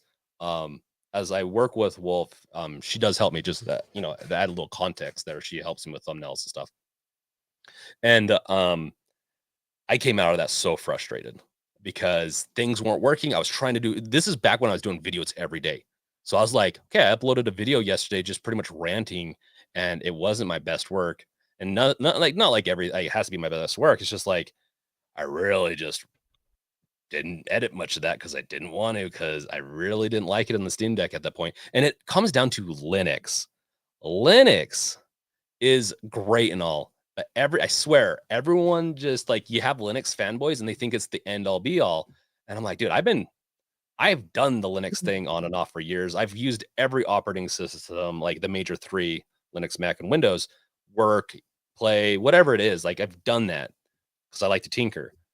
Linux, it just isn't quite, especially on the Steam Deck, isn't quite there for video editing. You can still do it though, and it would be fun to maybe try to do that again. But it sounds like you had some luck with it, maybe, but it was still frustrating because you had to use the Steam Deck because your computer. Oh God. Yeah, so I it was not fun. It was not fun at all. Like anyone who thinks that like you're going to replace your full PC setup with a Steam Deck and just go into desktop mode, you need to understand the amount of caveats you're going to deal with because it's astronomical in many ways. I was thankful that I could just, use Office 365.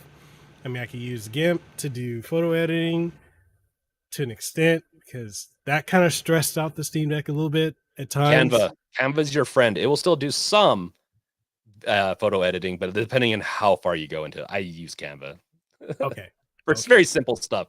That will save you on the Steam Deck. Sorry, continue on. No, no, no, no, no, no, no. Okay, so I need to test that out. But yeah, like that using I think it was called Caden, which was the video editor. Oh Yeah, my yeah, yeah.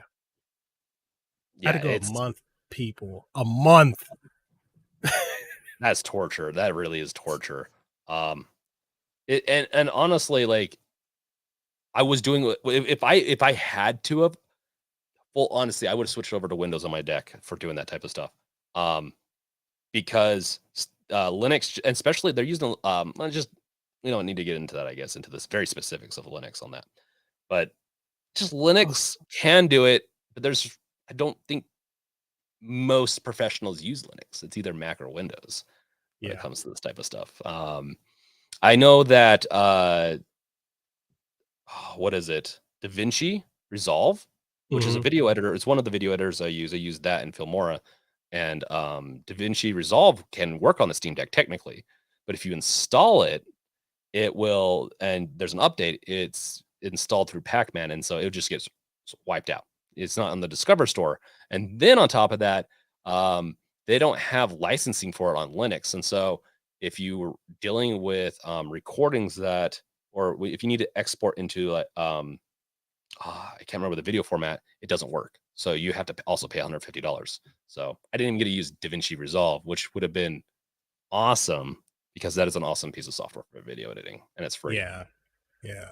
It really is. I'm slowly getting to a point where I'm letting go of Premiere because I'm like, I don't use a lot of it, which is interesting because I started off using Vegas and I switched Mhm. over from Vegas. We went through a Mac phase at one point, and so I was using not iMovie, I think it's Final Cut Pro, and I liked it. And then we just that's when we got back into PC gaming, so we got our PCs. And so we just was like, okay, let's try out Premiere. And so we've gotten used to it at this point. But I mean, I've been dabbling with DaVinci Resolve, and I'm like, I like this. This is a really powerful tool that's Yep. free. And Holy it crap. has a lot to it. And even with the paid tier, it's like what 150, I think it's 150, maybe $300, and you pay it once. I think for the major updates. So if there's another major updates, you pay for it again. That's fine. That's how Adobe kind of used to be, except for they were a lot more expensive. But Adobe Yeah. Premiere, um, their sub model, they have the worst subscription model in the world, and I almost refuse to support that. I try not to get on these like never going to use this because of this. And I've tried to use the Premiere multiple times, and that subscription model has. And if no one knows, so if let's say you subscribe to Adobe Premiere or any of their products, and then after the month of trial, you want to pay for another month, and or if you've already brought, your trial's already up and you want to use it again, once you pay for that month, you have to pay the rest of the year. And if you're doing monthly, or if you, I guess you could do for the whole year. And if you cancel, you have to pay half of what's left of the year or of the, yeah. And so honestly, it's very scummy. I don't think they need to do Mhm. that. And it shows that their software isn't top dog anymore, in my opinion, because they have to lock you in like that to get the money. And so, Yeah. yeah, ugh. But it's not bad software. It's just once I started using Resolve, DaVinci Resolve, I thought it was better. And now, to be honest, I just use Filmora right now just to keep it simple.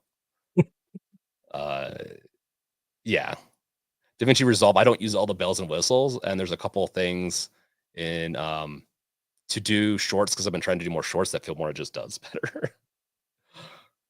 Oh, okay. Speaking of shorts, 'cause I know that's something that YouTube is really pushing, and it does help it helps your channel, people. You should definitely do shorts. I personally,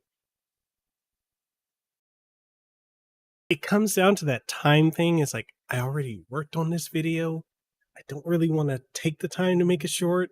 Sometimes I accidentally make them, but do you ever like how do you feel when it comes to making shorts? Like, do you prioritize it or you do it if you got the time to do it? Okay, there's a difference between want and do, and I know you didn't say that, but like I True. want, I want to do a short for every video. I don't. I do a video every or a short every once in a while where I really think like shorting, just cutting it down, like the boot one. I did one for that one where I and Coulter here can attest because he had to tease me about it in chat. Um, I made like a 13-minute long video that was a copy paste script to get videos to work. That was the, guide. It was 13 minutes. I mean, there's a lot of Mhm. much needed knowledge in that video, but I was able to shorten that down to 30 seconds to install it too. So I thought that was important. I'd like to do them more. They're not actually that difficult to do because you just skim through your video real quick and just like cut, cut, cut. That's how I do it and just condense it down. Don't think it's the best. I think honestly, like trying to go a comedic route or maybe doing extra content is the best. But for now, that's what I try to do. But I'm not great at it. I want to do more. I always want to do more. And so, Mm. how about you? There's okay, so like just I feel like I need to find the time to do it. Like, okay, so we do a rundown, and I want to do a rundown of the typical day for you too. So for me, an average day, I'm up at 6:30, right? Or 5:30. And then get my toddler, kids go to school, wife goes to work, whatever. I'm here. My toddler takes up all my time. So really until like maybe 8:30, 9 o'clock at night, that's really when I can do something. And then till like 1 or 2 o'clock in the morning. So I've got like that window. And usually I'm either recording or editing, or I'm typing up a review, or I'm trying to like play a game enough to review it. I'm really getting sick of these games that are like over 100 hours. Like, please, people, spare me. Square Enix, stop. This constant, like, dropping a game every 2 weeks that's over 100 hours and sending me a code for it. Stop. Can't do it. Are you It's, obligated to do those or you just feel obligated or something? um, I feel obligated. Like, I don't necessarily have to do them. Um, there are certain ones, like if you get something from certain sites, you're obligated to do it. But like if you're certain things, like if you're in a partner program, you if you get the time, you can. But Mm. if you don't do enough of them, they'll start taking notice of it, and then like opportunities will start going away. Um, so I just try to stay on top of it as best I can. but it's difficult. It's really difficult, like for me with that time frame. Weekends are a little bit better, because everyone's home, so I can focus more so on it. But like big projects, like I'm working on one right now where like I'm reviewing like I got the whole rocket kit that came out. So the new Vulcan 2 lights and the Vulcan 2 Pro, the headset and all that stuff. And they want that at a certain point, but I'm like, I can't quite hit that deadline because it's like trying to do like the panoramic cinematic views, Mm, trying to do like the mic test. Like I want to do a mic test when there's no noise, but then like you understand, you have kids, like when's it ever quiet? So, yeah. No, you I've know, worked my kids, mainly my dog into it. My dog loves to bark, and I'm just like, "Oh, there he is. He's upset at the content now," or something. I usually work at it, and I just grind through that part. yeah. So it's like with all that, like doing all that, I'm just at a point like when I think about shorts, there was a point where I was constantly doing it, but like now it's like it's an afterthought. But then I'm realizing how much companies value like shorts, reels, TikTok stuff. Short form content is so valuable. And I get it. Attention spans are oddly at an all-time low now. So like if you can Yeah. get something out within 10 to 15 seconds to catch somebody's catch their attention, then yeah, it's like it's hard for me to just devote that time to. I need to. I need to. I know I need to. I need to stop making excuses. But yeah. Yeah, it's a yeah, low jack, low key bork bork. Yeah, no, I haven't hit that point. I'm starting to with some of these docs and stuff, um, but I haven't hit any obligations yet. Like, I know with JSOX, that's how I pronounce it, but with JSOX, they I think approached a ton of content creators way early on with an exclusive kind of thing where it's like you can't talk about I'm not gonna go too deep in this, but you can't talk about other whatever. At least for me, that's what they Oh came to me. Can't yes. talk about anyone Yes. else or whatever. I'm like, not F that. I'm not doing that. Like, I'm not even big enough. Like, you're not paying me money. You're not doing anything like except for giving me some docs. I can invest myself into that if I really want to. So that gave me a little bit of a bitter um taste for JSOX a little bit, because early on I felt like that was a very harsh way to go about it. Um, but yeah, no, it's Tell I us how you really feel. that's how I really feel, is that it made me a little bitter, and the thing is, I get it, that's gonna come and all that, but yeah, So just so anyone knows, we're not JSOX fanboys. They have their flaws. They have a lot of them. yes, like Um, firmware updating on Windows. There's a Steam Deck dock that you have to update on Windows with their firmware. I just boggles my mind that they didn't like at least tell us that they're working on a Steam Deck version of it so you can go in the desktop mode and flash your dock, because not everyone's gonna have a Windows device. yeah, That's a yeah, huge knock against them. Besides that, though, I like their dogs. So, yeah, but there's other ones that are good too. yeah. And yeah, so Andre says, I did not know that. Yeah, that's one of the things like when they started reaching out to content creators that were covering Steam Deck, because and I'll say this, I don't know if you feel the same way. So if anyone gets triggered by me saying this, come at me. Leave James alone. Or he's on this side. Leave him alone. But there were not a lot of us that were covering the Steam Deck at a point because a lot of people were kind of taking the wait and see approach. So a lot of us, you, me, Nerd Nest, High Tech Low Life, Fan of Deck, a lot, Deck Ready, we were Mhm. all covering it when nobody else was because they're like, oh, well, what is this? This is gonna flop. And when it's not, when it wasn't flopping, that's when you're seeing everyone else is kind of jumping onto it in a way. Nothing wrong with that. I'm not knocking anyone, but because we were the first ones to do it, and maybe we weren't big name creators, a lot of companies like JSOX and others, and there are others, people, just so you know, not just for Steam Deck, but just in general, Oh, it's they, yeah. yeah, you know, like they think that they can just, okay, I'm going to give you this, and I'm going to tell you, you can't talk about a competitor. You can't, um, do anything with anyone else, or we want you to say this, or we want you to edit this video. I think was it Bill from Nerdnets when I had him on a couple weeks ago.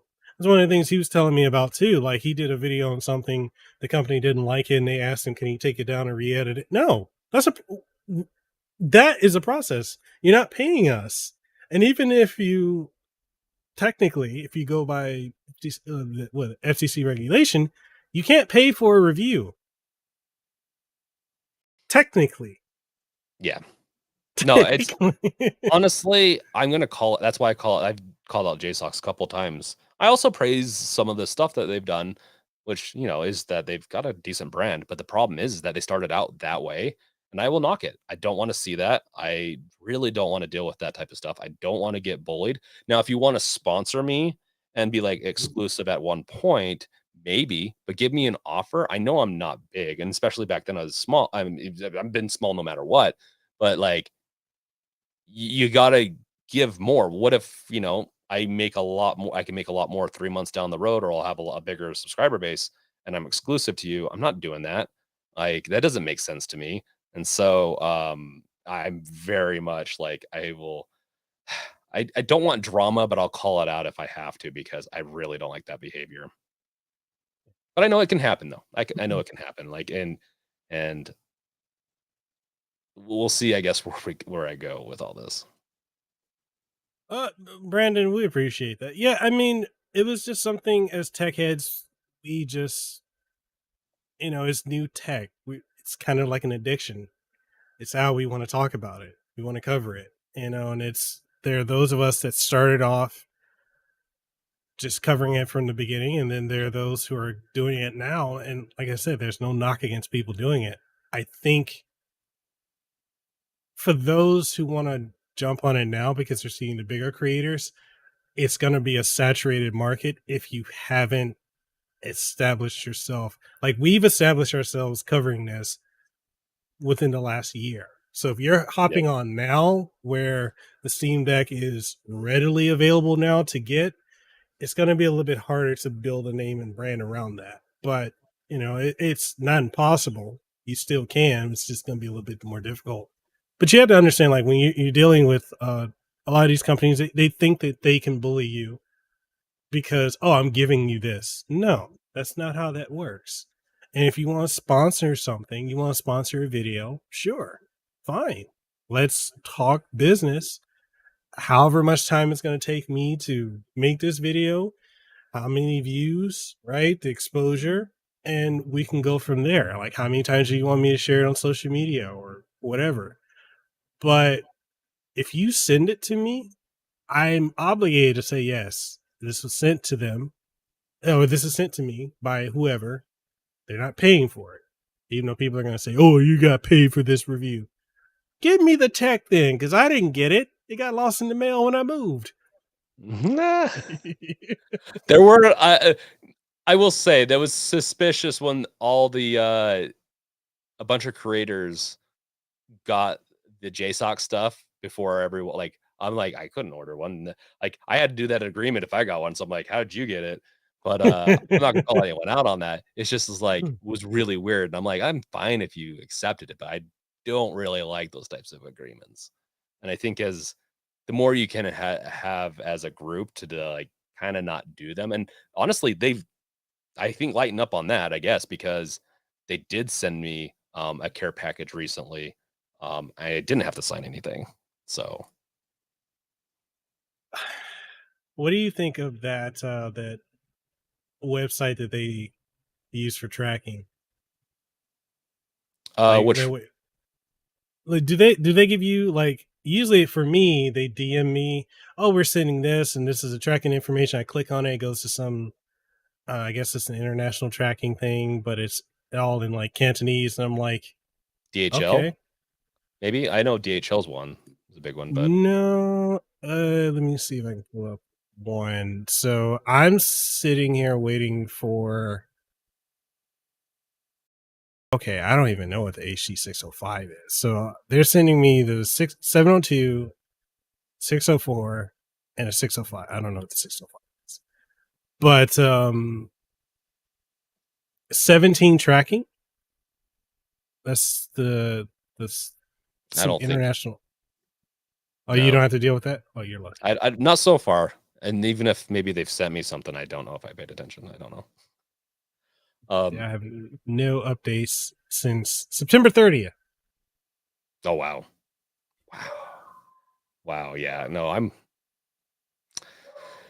speaking of like the different things of like not understanding I guess SKUs or the different model names. Ioneo, like to go a little beyond Steam Deck, like, the Ioneo, the um Ein Loki and all that, like Ein Loki or whatever it's pronounced, like they're so crazy with those. I have to bring that up all the time. They've gone mad with naming things. It's what do you think of that? Dude, I don't know who's worse, them or JSOS, because it seems like they're like dropping something every other month. Yeah. How do you make that many SKUs and you're expecting to make a profit? Like, you got to be operating at a loss at that point. They're Chinese companies. One, they probably have close ties, or they are the manufacturers for a lot of this stuff, and they're just kind of doing it and maybe competing more with US, maybe. I don't know. But um it's obvious that they need to go back to business school, though, in my opinion. You don't Apple didn't start out with having a ton of different iPhones. Steam Deck's one too. Like they have different, technically two different versions, but most of it is skewed based on size. You don't do three or four different versions of your one core product. Like Ioneo, the Ioneo stuff has gone crazy. The Ioneo Air is such a bizarre product. It's not great except for the OLED. I have it. I like it, but I'm the waiting on that OLED is review. what's that? I'm waiting on the review. I still need to do the other stream of actually putting SteamOS on it. Um, and so I still need to do that. I still need to do the review of this right here. I have it recorded, but because it was I need to do some B-roll for it. This is the Ein Odin, by the way. I like it a lot. And honestly, it has its place. You can watch YouTube while you play video games because it's Android, which I like, meaning like it has a little. We don't need to get into that though. But the Ioneo Air is they released right when the generation of tech, I think it was the 5000 series, is just done. Right when they least released it, done with the 5000 series, the 6000 series out, right?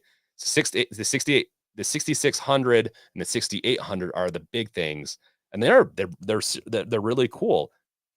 Why release it? You should have canceled it and repurposed it or something like that. I don't know. Like they threw so much weird stuff out that it was just didn't make sense. And it's they're never gonna get top dog because they're gonna confuse everyone. And they're gonna be like, well, there's one Steam Deck. I'm gonna get the Steam Deck. Technically, there's one Steam Deck.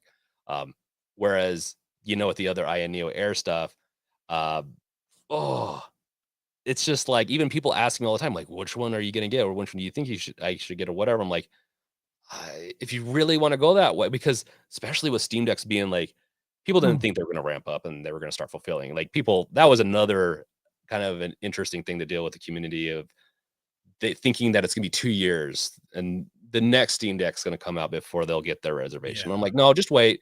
Things will ramp up. You got to understand, especially Valve, they're being cautious. They're not going to like, yes, there's a shortage, but they've been a little, I don't think they've been upfront fully with that shortage. I think they also did a small rollout to make sure they didn't do any screw ups like every other console's done. I feel like the Red Ring Yeah. of Death, right? There's Yeah. so many consoles will release and have issues with their first gen. I have a feeling they went a little softer. I mean, there was also pandemic issues, but um, yeah, the Steam Deck is part of their success is they didn't overcomplicate it. And then you Yeah. have these other companies overcomplicate it. Like INEO support, from my understanding, is garbage. And so, Yeah. and their thumbsticks, like everything about it's cool. Like it's similar to this right here, where the Mhm. thumbstick is cool, or not cool, but like the device is cool. It's small and all, but these thumbsticks, I don't like um the rescinded, or like the not the full thumbstick like the Steam Deck Mhm. has. That's how I play video games. I don't like the short ones unless I'm doing indie. So I don't know. I don't need to go on too S- much of a rant on that. so you're saying you don't like the Switch style joysticks? Honestly, I have the bigger ones because I my hands cramp up on the Switch. So Oh, I got the bigger controllers, whatever they're called, right? the Yeah, like that. Yep, just hoary yep, those ones. are, Yeah. yep, those ones. I like it with that. Um, and it's the best way I can play long term. But if it's the smaller stuff, I can only play it for like half hour anyways before my hand starts to cramp up because it's too small. Shout out to High Tech Low Life who's in the chat. Appreciate you coming through. Oh He's yeah, gonna hey, be on the show in I think a week or two. I think we're gonna do a live stream show. So I'm excited for that. Also, I think I'm gonna have Fan the Deck is gonna come on, but they got COVID, so I'm waiting on them to recover. I told them don't rush. You recover, it's fine. Take your time. yeah, Uh, I saw that. but I agree with this from Wolf. You can tell when Brink is passionate about something. Or once we get going into something, that's all my live streams go into. They divulge into, or devolve into rants or passion pieces. At least we didn't start out with Dead Space, because then I just get into some weird stuff with like necromorphs and stuff like that. But Definitely. I would like to Oh, shout out High Tech Low Life also. Like he's been a big help. I think in the beginning, he shared some of my stuff in the beginning, and so thank you on that. I just want to shout that out. definitely a great content creator. If y'all haven't followed or subbed to High Tech Low Life, definitely do so. Amazing content. Very, very excited to have them on the show. Um, okay, let's talk about this. I know we're coming up on a little time left. I think we hitting a hard stop pretty We're, soon. we're getting close to one. It's because I'm going to start ranting, and Okay, like I'm going to go I don't crazy. mind. I don't mind the rant. No. Okay, so the Razor Edge. Let's talk about The Razor Edge. Talked about this in the stream. Yes, this more. Like, so I did the it. giveaway thing. I talked about it earlier. I also talked about, because the essentially the developer kits were leaked, or they, at least they didn't leak. Maybe it was just they showed them off, and they looked ugly as can be. They looked horrible. Um, Earlier this week, I I I I didn't think I was gonna say this. I think Logitech did it better than Razer. And I don't even like a white. I like more black or different colored devices. I don't even like a white device that much, even though I got the Aya Neo Air white, just was to do something different, I guess. But yeah, it's, I don't know. It's a phone. They essentially took a phone, made sure it wasn't. Yeah, yeah. That's yeah. Thanks, because you added some context. Uh, Visual context is because it's important. It's a phone. They say it's a tablet because it doesn't have. It's not the 5G version, but, and it probably doesn't have maybe the ports for actually making phone calls. I don't know. All I know, this is just a bizarre Frankenstein thing in some ways, where all you need to do to mimic this is buy yourself a nice phone and buy the controllers that they offer that are not those. These are like a little bit different versions that fit specifically this. Man, I'm in full rant mode. Like, Go for it is just it. why. Um, I actually think, honestly, if the Logitech one had a 5G chip or some type of chip in it, it makes sense. Like that makes sense, honestly, all around. It actually didn't seem too bad. It's in a marketplace that it could be sold. Are these going to be in like Best Buys and whatnot? I don't think so. So, what do you think about it? The fact that there are tiers to this device. Well, it starts at $399, right? Goes up to $699 for a gaming phone. I, okay, worst part is, and see, I can go on a rant. I can go on a rant because Razer pissed me off when I support the Razer phone and the Razer phone 2, and they were radio silent with the updates, and then they quietly killed it off. You want me to spend $400 to $700 on this, and you're gonna drop it based off your track record, Razer? You don't stick with anything in a year. I'd rather spend my money on the Logitech G Cloud, and I don't want to spend money on that either. Honestly, it does. It makes sense to have the Logitech, whatever. It's $300. It makes sense technically.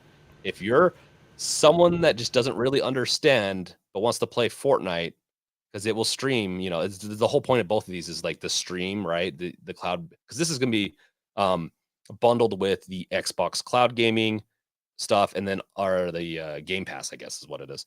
And then GeForce Now, and also, which is another weird one because I'm sure they've partnered up. They went the smart route and partnered up with Verizon, Microsoft, Nvidia, and then also Unreal, Epic. So they have the Epic Games, not Unreal, but the Epic Games launcher is going to be on it too, which I don't know how that even works. So Okay, so this is the first time I'm really like looking at the website for this. And I'm a little taken aback. So this is two separate devices. It's the phone itself and then the controller. Because I'm looking at that, I'm like, this looks like two different devices. And then I'm looking here,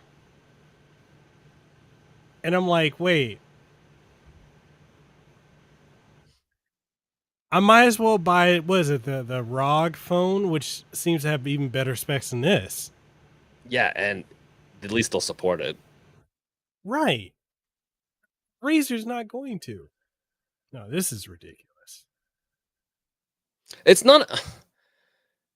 It makes sense somewhat to me. Like, I think it's not a bad idea that they're going. That's just the problem is their track record. Also, well, I'm not saying that the device necessarily makes sense. I do think people will buy it. I just don't think it's going to be that many people. And at the same time, they might even lose a lot of those. Why not just buy a phone and then buy the controller set attached to it? That is what this is. This is a phone with a controller set, um, without it being a phone. I think, unless it's their next phone and they just don't want to call it a phone. I was thinking about that too. I'm like, is this the Razer Phone 3?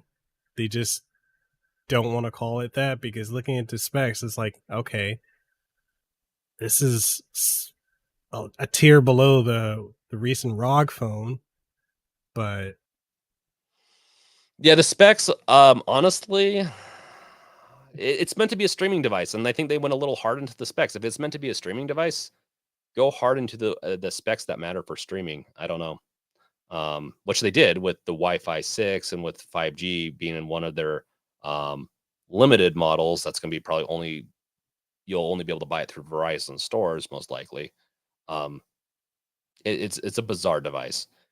I thought Logitech didn't make sense. Then I started talking about it more. And I'm like, well, it makes some sense. At least if they have it there on the shelves at Best Buy, moms are going to buy it for their kids. If they do their marketing right. With this, I don't know. I don't know. At least they don't charge a subscription fee. Logitech charges a subscription fee just to use it. I think, from my understanding, I could be corrected, but that's what they said, at least in the marketing, essentially. And so that was bizarre. so if you had to suggest one of three devices, well, we'll be playful. We'll throw in the fourth. Okay, so the Razer Edge, the Logitech G Cloud, the device that you need to be doing a review on that you'll eventually get to reviewing. Which one? No, the I Iron still have the Odin. Steam Deck review I need to get. Yeah, okay. And then the Steam Deck. If you had to pick one of the four, if you had to suggest one of the four to someone, what would be in the number 1 and 2 slot? Out of those 4, I mean, obviously, number 1 would be Steam Deck. Obviously, the second one, probably, honestly, maybe the Logitech one, because it's so Really? because how I'd recommend it to people is if you want something that can play local games, great. It can play a lot of other things, Steam Deck, all that, or Steam games, and maybe sometimes you have to do a little extra. I'd recommend that to pretty much most people, like the Steam Deck. That's your deck or your thing. There's After doing the guides and doing some other stuff, there's a lot of people that just want to be able to play their games, and they only play a couple of games. And I don't know if the Logitech one plays Fortnite yet, but like that's a big one for kids and whatnot. The Logitech one does streaming, so cloud gaming and all that stuff. So they're similar, but they have two target audiences that are different, and so that's why I would choose both. Choose 1 and 2. It would be more like based off the two different demographics on those. Even though I haven't Mm. tried the Logitech or anything like that, and it's probably going to be a flop or anything like that, I just couldn't. I couldn't put the Ion Neo Air as a second for the Steam Deck, in my opinion. Even though people love how portable it is, and the OLED is beautiful, but it falls short everywhere else. Um, Do you have a maybe different seems answer on that one than that one? No, I don't. Well, and the only reason, like, I I want the Iron Odin, but, like, I don't know, like, I just feel like the same, like, I'd probably go with the Logitech G Cloud. It just seems it makes more sense to me, personally. Um, Depending on but how much Android it is, this is one thing that I love multitasking. I like to not pay attention to one thing or another, especially when I'm grinding things. If it's anything like the Iron Odin's Android, and you can do picture in picture, so you can play games and watch YouTube, and that's something that Steam Deck can't do, and that's one of the things I've wanted. So I have to point that out. Like that's another plus of doing Android or over like Windows or anything. Well, actually, Windows can do picture in picture too. But yeah, yeah, definitely. So we're at the last part. Question and answers, folks. Drop your questions for us. We will try and do rapid fire or however long, we'll do for a little bit, and then we'll wrap up and head on out of here.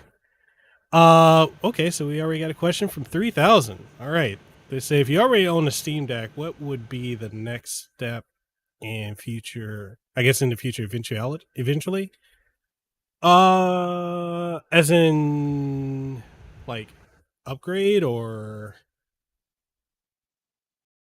I think need there's two more? ways you could answer this. So, like, what would you do in the future, eventually with the Steam Deck, or is it going to be like a Steam Deck 2? I guess the clarification would be important on that, but um, I think both are viable though Yeah. questions, and they're interesting. So what's the likelihood you think of us seeing a Steam Deck 2 within the next 2 to 3 years?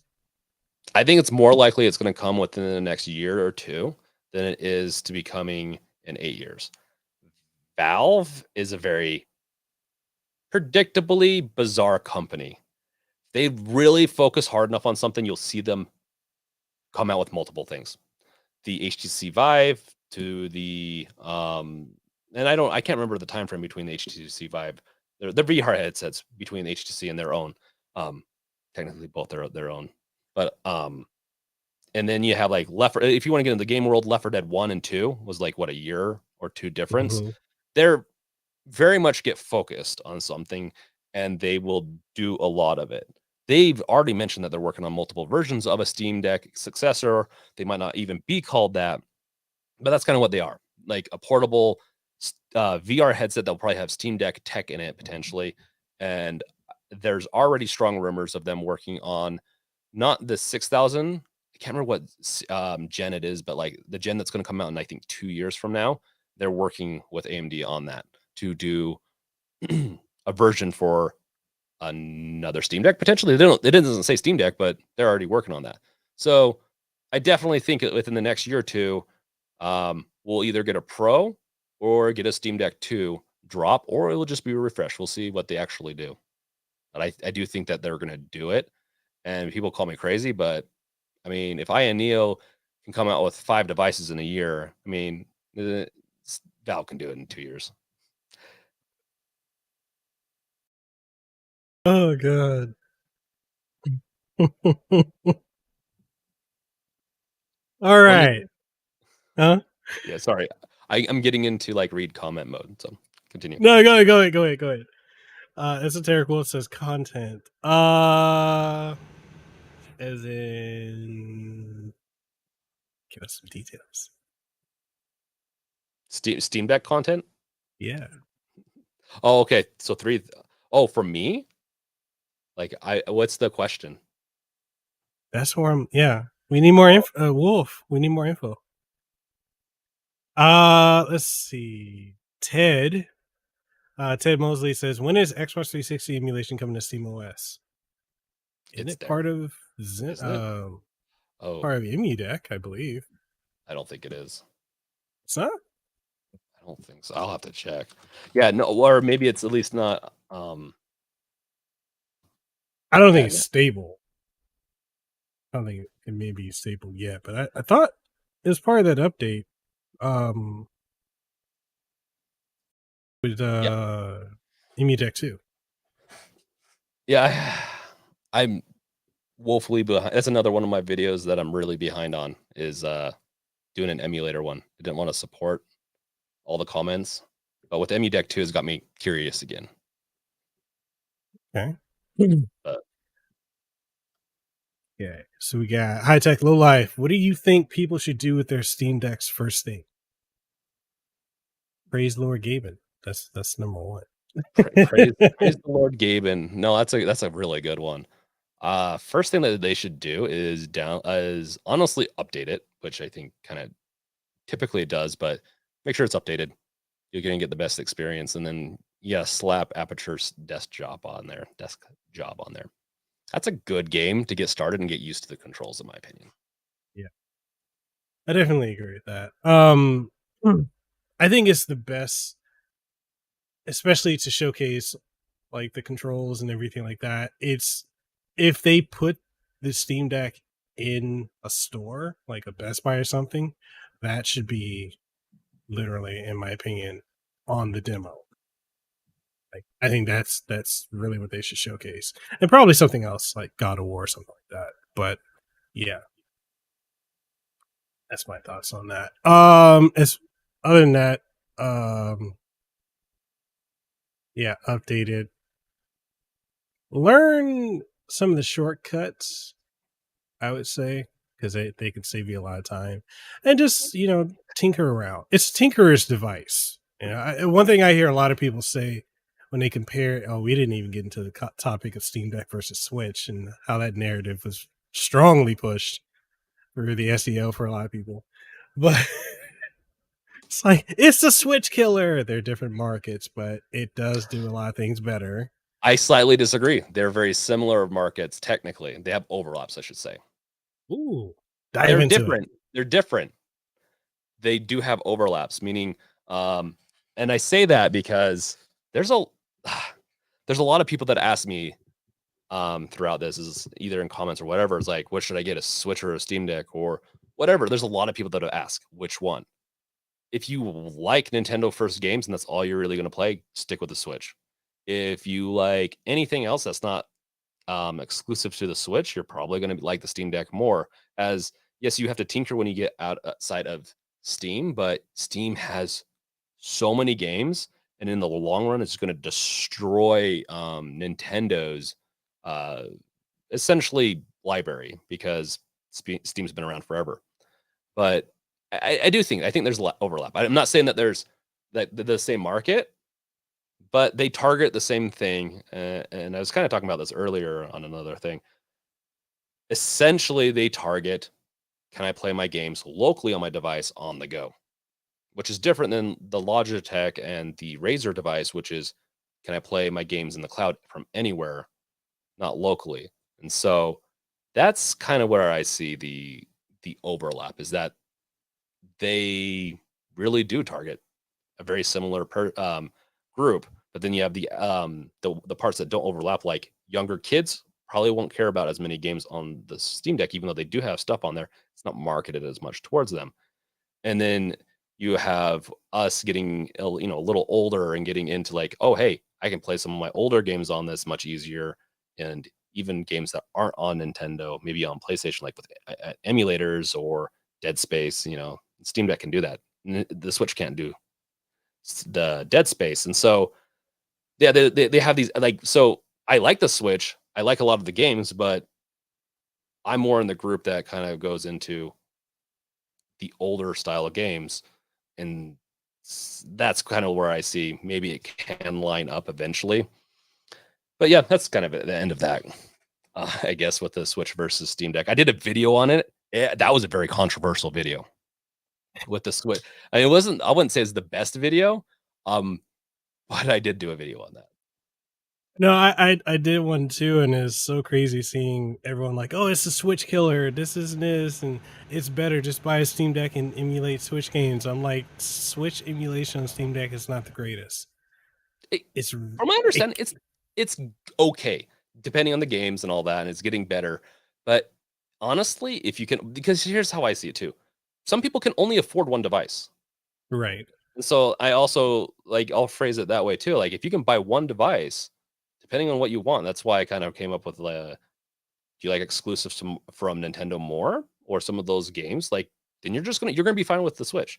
If you but if that's not the case, if you go outside of that, then probably the Switch is gonna be the thing you're gonna want to get if you have to choose between the two. Because not everyone can afford two devices. Yeah, that's true. I will say this as a huge Metroid fan. I have the entire Metroid series on my Steam Deck. Absolutely love it, especially Prime hacks for the Metroid Prime trilogy.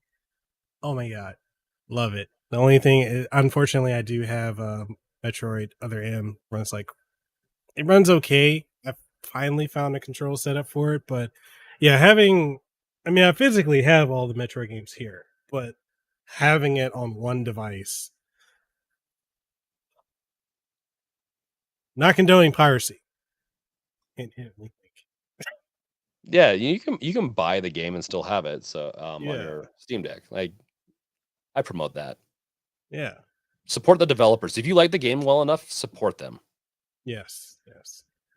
And that's something too. Like I guess you do an emulation video, you're gonna get a lot of questions. Where do I find ROMs? How do I do this? How do I do that? And I'm like, there's Google. Is it that hard to put your question in Google and it pulls up your answer? Like literally, it could be like the first thing. Anyway, sorry, that's my rant. Anyways, Yep. No, it's you're 100% correct. And you can even get in trouble for saying it in certain areas where to get them like Discord will crack down on some of that stuff sometimes. So, but at the same time, it's really not that hard to find them. it's just like literally right there. Yeah, it really is. It's kind of funny. Let's see. Ron Chi says, "Do you think developers are going to make their games playable on the deck in the coming years?" I would say they're already like focusing on making sure performance works really well on the Steam Deck. I want to say that.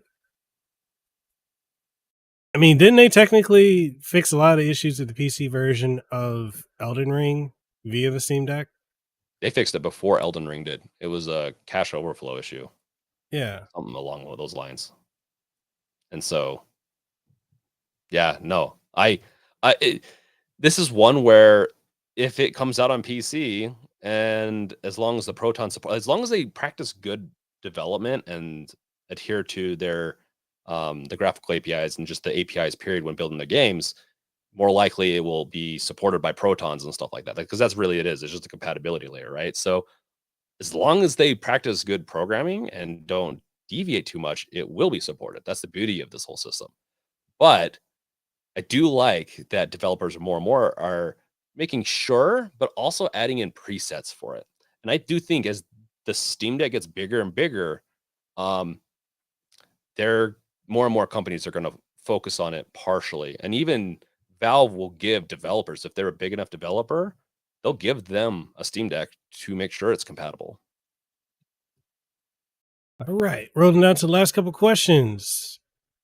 Let's say Andre Vandal says, "How long do you think the battery in the Steam Deck will last before it needs replacing? I find myself recharging the deck at least 3 times a day on the weekends." Yeah, that's a hard one. It's probably a pretty standard battery.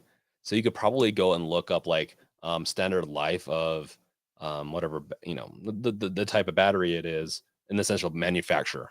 Like where's the manufacturing done and see the life of it. It's going to probably degrade over time, especially as I think they came out and said the life cycle, like how many recharges they have on the Steam Deck, but you could probably expect a couple of years before you see Yeah. some major degradation in like how often it goes.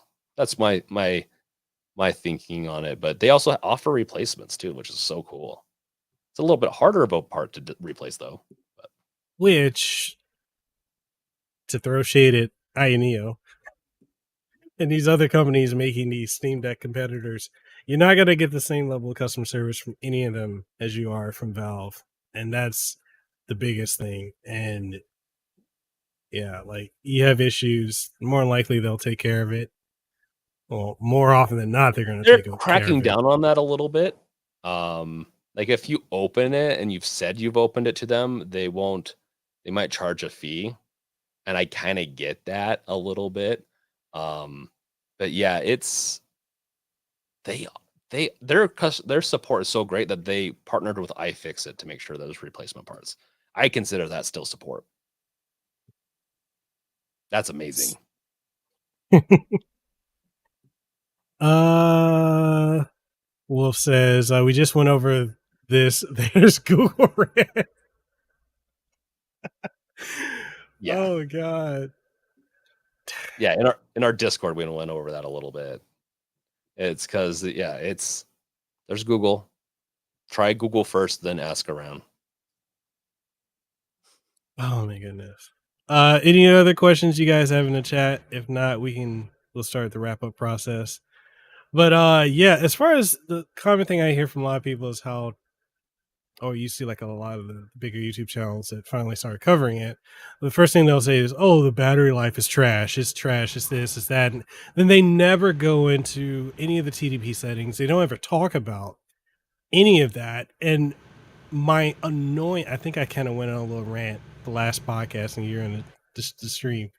I went on a little rant about that. And my issue with it is I hate misinformation. Like, okay, you can talk about your experiences. It's rough. Okay, fine. What are you playing? Because what you're playing, what settings you're using, that determines your battery life. People seem to forget when the Switch came out, they said the battery life on that was trash too. Have people forgotten? Yeah, going into the battery stuff, I don't get what people are doing for such a long period without being near an outlet. Like Yeah, I get it.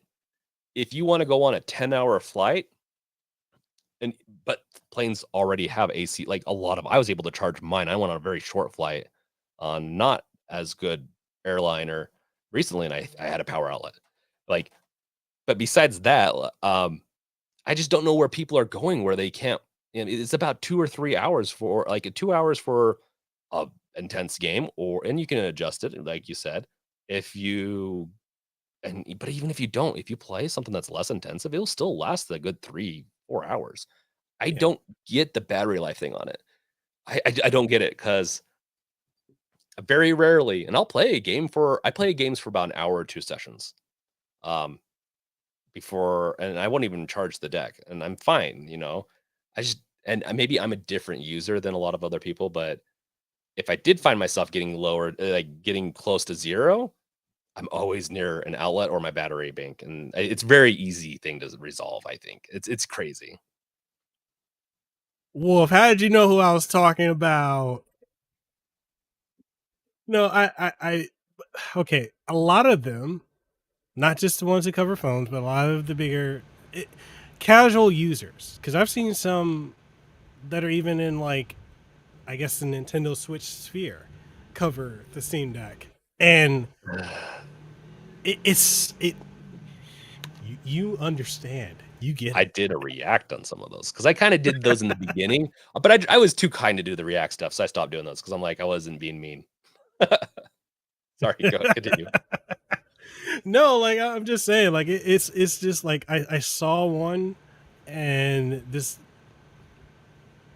I'm not gonna say his name, but I saw he's really big in Nintendo Switch Sphere, and I watched his video, and he's talking about how heavy the Steam Deck is, and I'm like, what?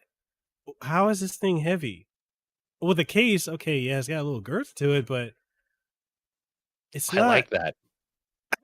I like it. I can hold it. It's comfortable. I don't know how people are playing these. Like, if you had something like the Switch, how do you play that for 3 hours? Dude, my And hands cramp so yeah, badly. I don't think they do. I think they just had to find something to complain about. Honestly, usually, because I just don't see. I don't see it. And they say it's like hard to navigate and hard. They That was confused as to how is this that thing one. hard to navigate. No, it's lights just so much better than like Nintendo for navigating, in my Yeah, opinion. Like you literally, it shows you at the beginning. You press the Steam button. Okay, you hit the Steam button.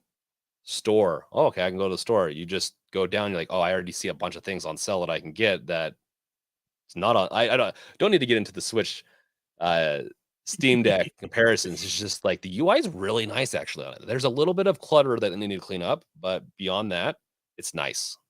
yeah, yeah. I saw another big tech, more so phone YouTuber say in his real day in the life. There you go. That's your hint, everyone. Um, that you have to understand Linux to know how to move around the game mode of the Steam Deck. I don't understand that. No, a lot of it was really telling on certain people that have tied their channels to a certain demographic, and they have to like. But I think best what would have been best for them is to not comment on it because it really kind of hurt. I think they're from me. I can only speak from what I see, not from what the community saw. Where I'm like, you really don't know what you're talking about when you do this. But then there was other ones that were like Switch content creators that did, I think, a good enough job to where they're like, yeah, I'm still for the Switch because you're not going to beat first party. And I'm like, yeah, sure, you can go with that. Like that's an opinion that I think that's very viable. But I don't think the Switch is that much better on battery life than the Steam Deck, especially if you do some tweaking. The benefit of Switch is that all their games are optimized for for the Switch, and they've been given dev kits to do that. There's a lot that goes into that process. If Valve could do that, then we'd probably see some really good improvements in a lot of different areas, but they don't. But they still do get a lot of good things right and performance and all that. So yeah, LoJack says you guys should do this again sometime. Was good. Uh, Wolf says I would tune into a Brink and Miguel pocket. I would be down for it. Dude, this is fun. it's fun. I can talk it all day. It's very easy for me to talk especially once I get going. I'd always be down. Oh man. So okay. So in closing out, is there anything you want to leave the audience with? Before we Ted Mosley, am I getting? Yes, I'm getting Bayonetta 3. I'm not gonna not get Bayonetta because some voice actress that says boycott it because she didn't get her money or whatever. No. Yes, it's a controversial take, but Well, I'm waiting there for the are scandal in like a week. No, right. just, There are I'm just hundreds kidding. of people that work on these games. You shouldn't until you get both sides of information. And realistically, it doesn't involve us, in my opinion. But Yeah. there's hundreds of people that spent close to a decade of their lives working on this: programmers, QA testers, animators, audio engineers. There's so much that goes into a game. It's insulting that a person, because they're not in it, will tell people boycott it. No. Well, I'll even say this a little bit more than that. Like they worked hard on it. You don't have the full information. You are not there. You're hearing two sides. Yes, the corporate side of games is very toxic right now, but Mhm.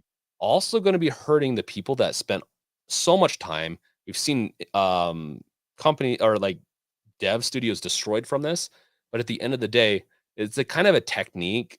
It's not necessarily a good one, but they'll start paying let's say voice actors or certain people less and less because they want to phase them out to put someone else in sometimes. Mhm. Just as a that seems that's a tactic I've seen before, even though I'm not really in that sphere.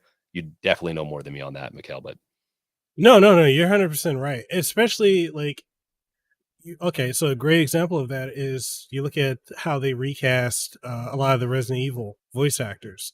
The reason they did that is because a lot of the people who were doing it before were very prominent and they cost a lot of money. So when these voice Another thing people need to understand is there's a difference between like the companies that make the games are not the ones who are doing the in-house voice acting recording. They hire third-party companies like Next Generation Studios or New Generation Studios and many others.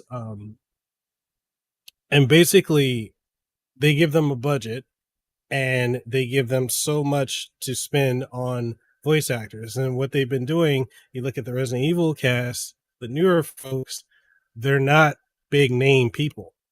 Like my friend Nick Apostolides, aka Leon, that was his first major gig. I mean, he did Life is Strange as like an NPC character, but Leon was his big breakout role. Like these are going through other companies and they're not asking like far beyond what SAG-AFTRA union voice actors are asking.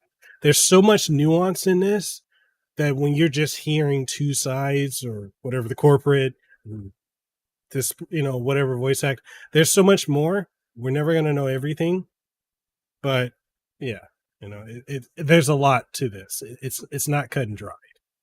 yeah, it's it it's a hard thing, and that's what makes it difficult to support these big companies.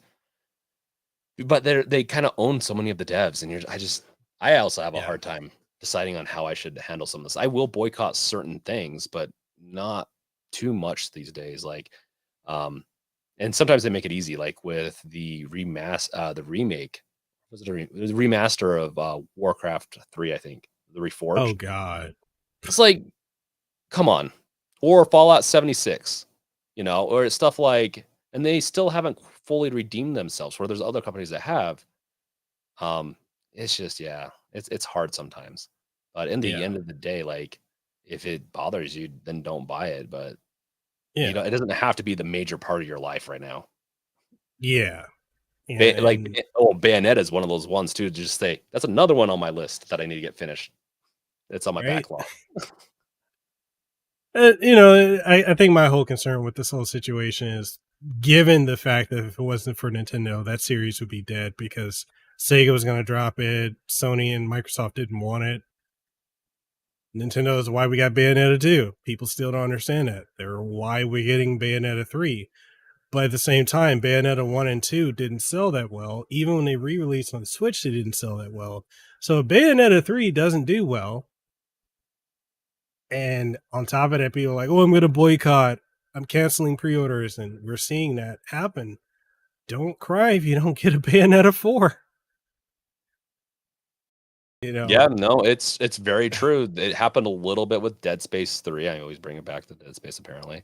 And no, that's a great example, though. it partially, but then it's also on the company. They spent, I think, most of their budget or half their budget or like a big portion of their budget on marketing.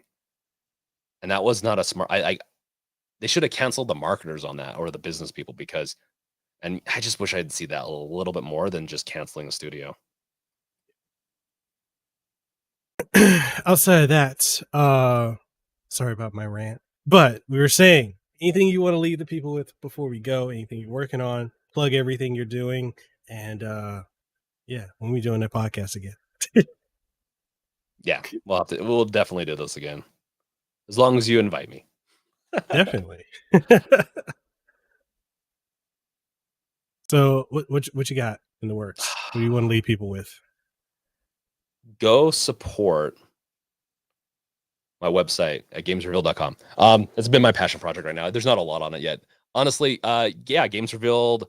My YouTube channel. You can find me there Wednesday nights, 7 p.m. Pacific time. I have to do the conversion. Um, I do live streams. It's typically been Steam Deck games related news and just chatting with chat. And then also I will be attempting to release more videos every week instead of just a couple. So yeah, that's pretty much all that I have to shout out. And then where can people find you? Oh yeah. Well, I'm games revealed. That's the thing. I'm just getting into the social media thing with the games revealed stuff. Yeah, like you can find me at my YouTube. You can comment and you can find me, like I said, at the stream. That's a good place to chat with me if you want. But you can also find me on Twitter as revealed underscore games because the games revealed was already taken. And then same thing with the other social medias that I'm kind of getting into, Instagram. And so that's the best place to find me. Like Twitter, you can contact me there, or you, if you really want, maybe I shouldn't offer that invitation, but you can see me posting more and more there. I need to add you on Discord because I think I miss so many DMs on Twitter. It's ridiculous. Like, do you get the bot messages constantly? And it's like, I'm not big enough yet, not yet. And in Twitter is what you're saying? yeah, Yeah, no, because I get bots in Discord, but not in Twitter yet. because that I get that all the time on Twitter, which is interesting. I'll say this, like I don't have like it's so weird because a lot of people, a lot of companies and other individuals would be like, oh, I mean, Twitter followers that you have, and if your Twitter engagement is big, then that I guess is a metric of how well you're doing. But then it's like I know a lot of people who aren't doing well on Twitter or have high engagement, and yet you look at their YouTube or other things they're on, they're doing astronomically well. So it's like I don't know, like I love and hate Twitter, mostly hate, kind of love. I like the instant communication with people in the industry. That's mainly where I interact with You them. have to But almost use it. YouTube does a yeah, really bad job of, like, it's really hard to communicate with other content creators on YouTube, I feel like. definitely. But yeah, man, this has been fun. I know we went half an hour over our hard stop, but I appreciate you coming through. We definitely need to do this again. Make sure everyone, if you enjoyed this, make sure you go follow James on Twitter. Make sure you go definitely check out the website. I know you're doing a lot of giveaways going into this season, so Oh yeah. that's going to be cool. Definitely sub to his channel. One of my favorite content creators, amazing content that's out there. And oh, my Discord? What do you mean? Like my You need to plug Discord some of your name? stuff too. Like, Oh, oh yeah. I know that you had me on as a guest, but I'm just saying, like, Oh, yeah. I see. I find it awkward talking about myself. I need to. Okay. My Discord. If I'm being completely honest, for the most part, I'm on my fourth or third Discord group, and I don't know. Like I'm not very good at building a community on Discord. Like I've had them before, and then when they get toxic or then there's infighting, I just start like deleting folks out of it. I'm not very active in it just because of bad experiences before, but I know I need to push it more. Are y'all really joining the Discord? What the? Okay, thank you. Y'all didn't have to. don't make it toxic, people. Yeah, yeah. So, Yeah, but no, we've yeah, we've had a couple of drama things in our Discord that we've had to kind of take care of, and unfortunately, it always ends up in someone getting kicked eventually. But it's never a fun thing either. But anyways, uh, yes. Sub follow my stuff. So there's this show here, which I do every Sunday. I'm thinking about doing an additional show during the week. That's really dependent on how much my toddler gives me that time. Because given the fact that I'm in Hawaii, a lot of things I have to do earlier because everyone else is, yeah. Yeah. Yeah, it's rough. So if I can do an additional one through the week, I will. But yeah, this is the show. Really enjoy doing this. Decked Up Sneak podcast on all major podcasting outlets. Follow sub to the channel here on YouTube every week for that. And then if you enjoy stuff where I interview like voice actors, game and tech industry and such, check out the Cast Number podcast. On a bit of a break from that, the last guest I had on was Ashley Miller, who created Dota, Dragon's Blood. That was fun. That was a collab I did with my wife, Leah Superfina, with our two shows, which I'm co-hosting hers as well. But I'm scattered. But yes, follow me if you want. See, I'm awkward talking about myself. Nah.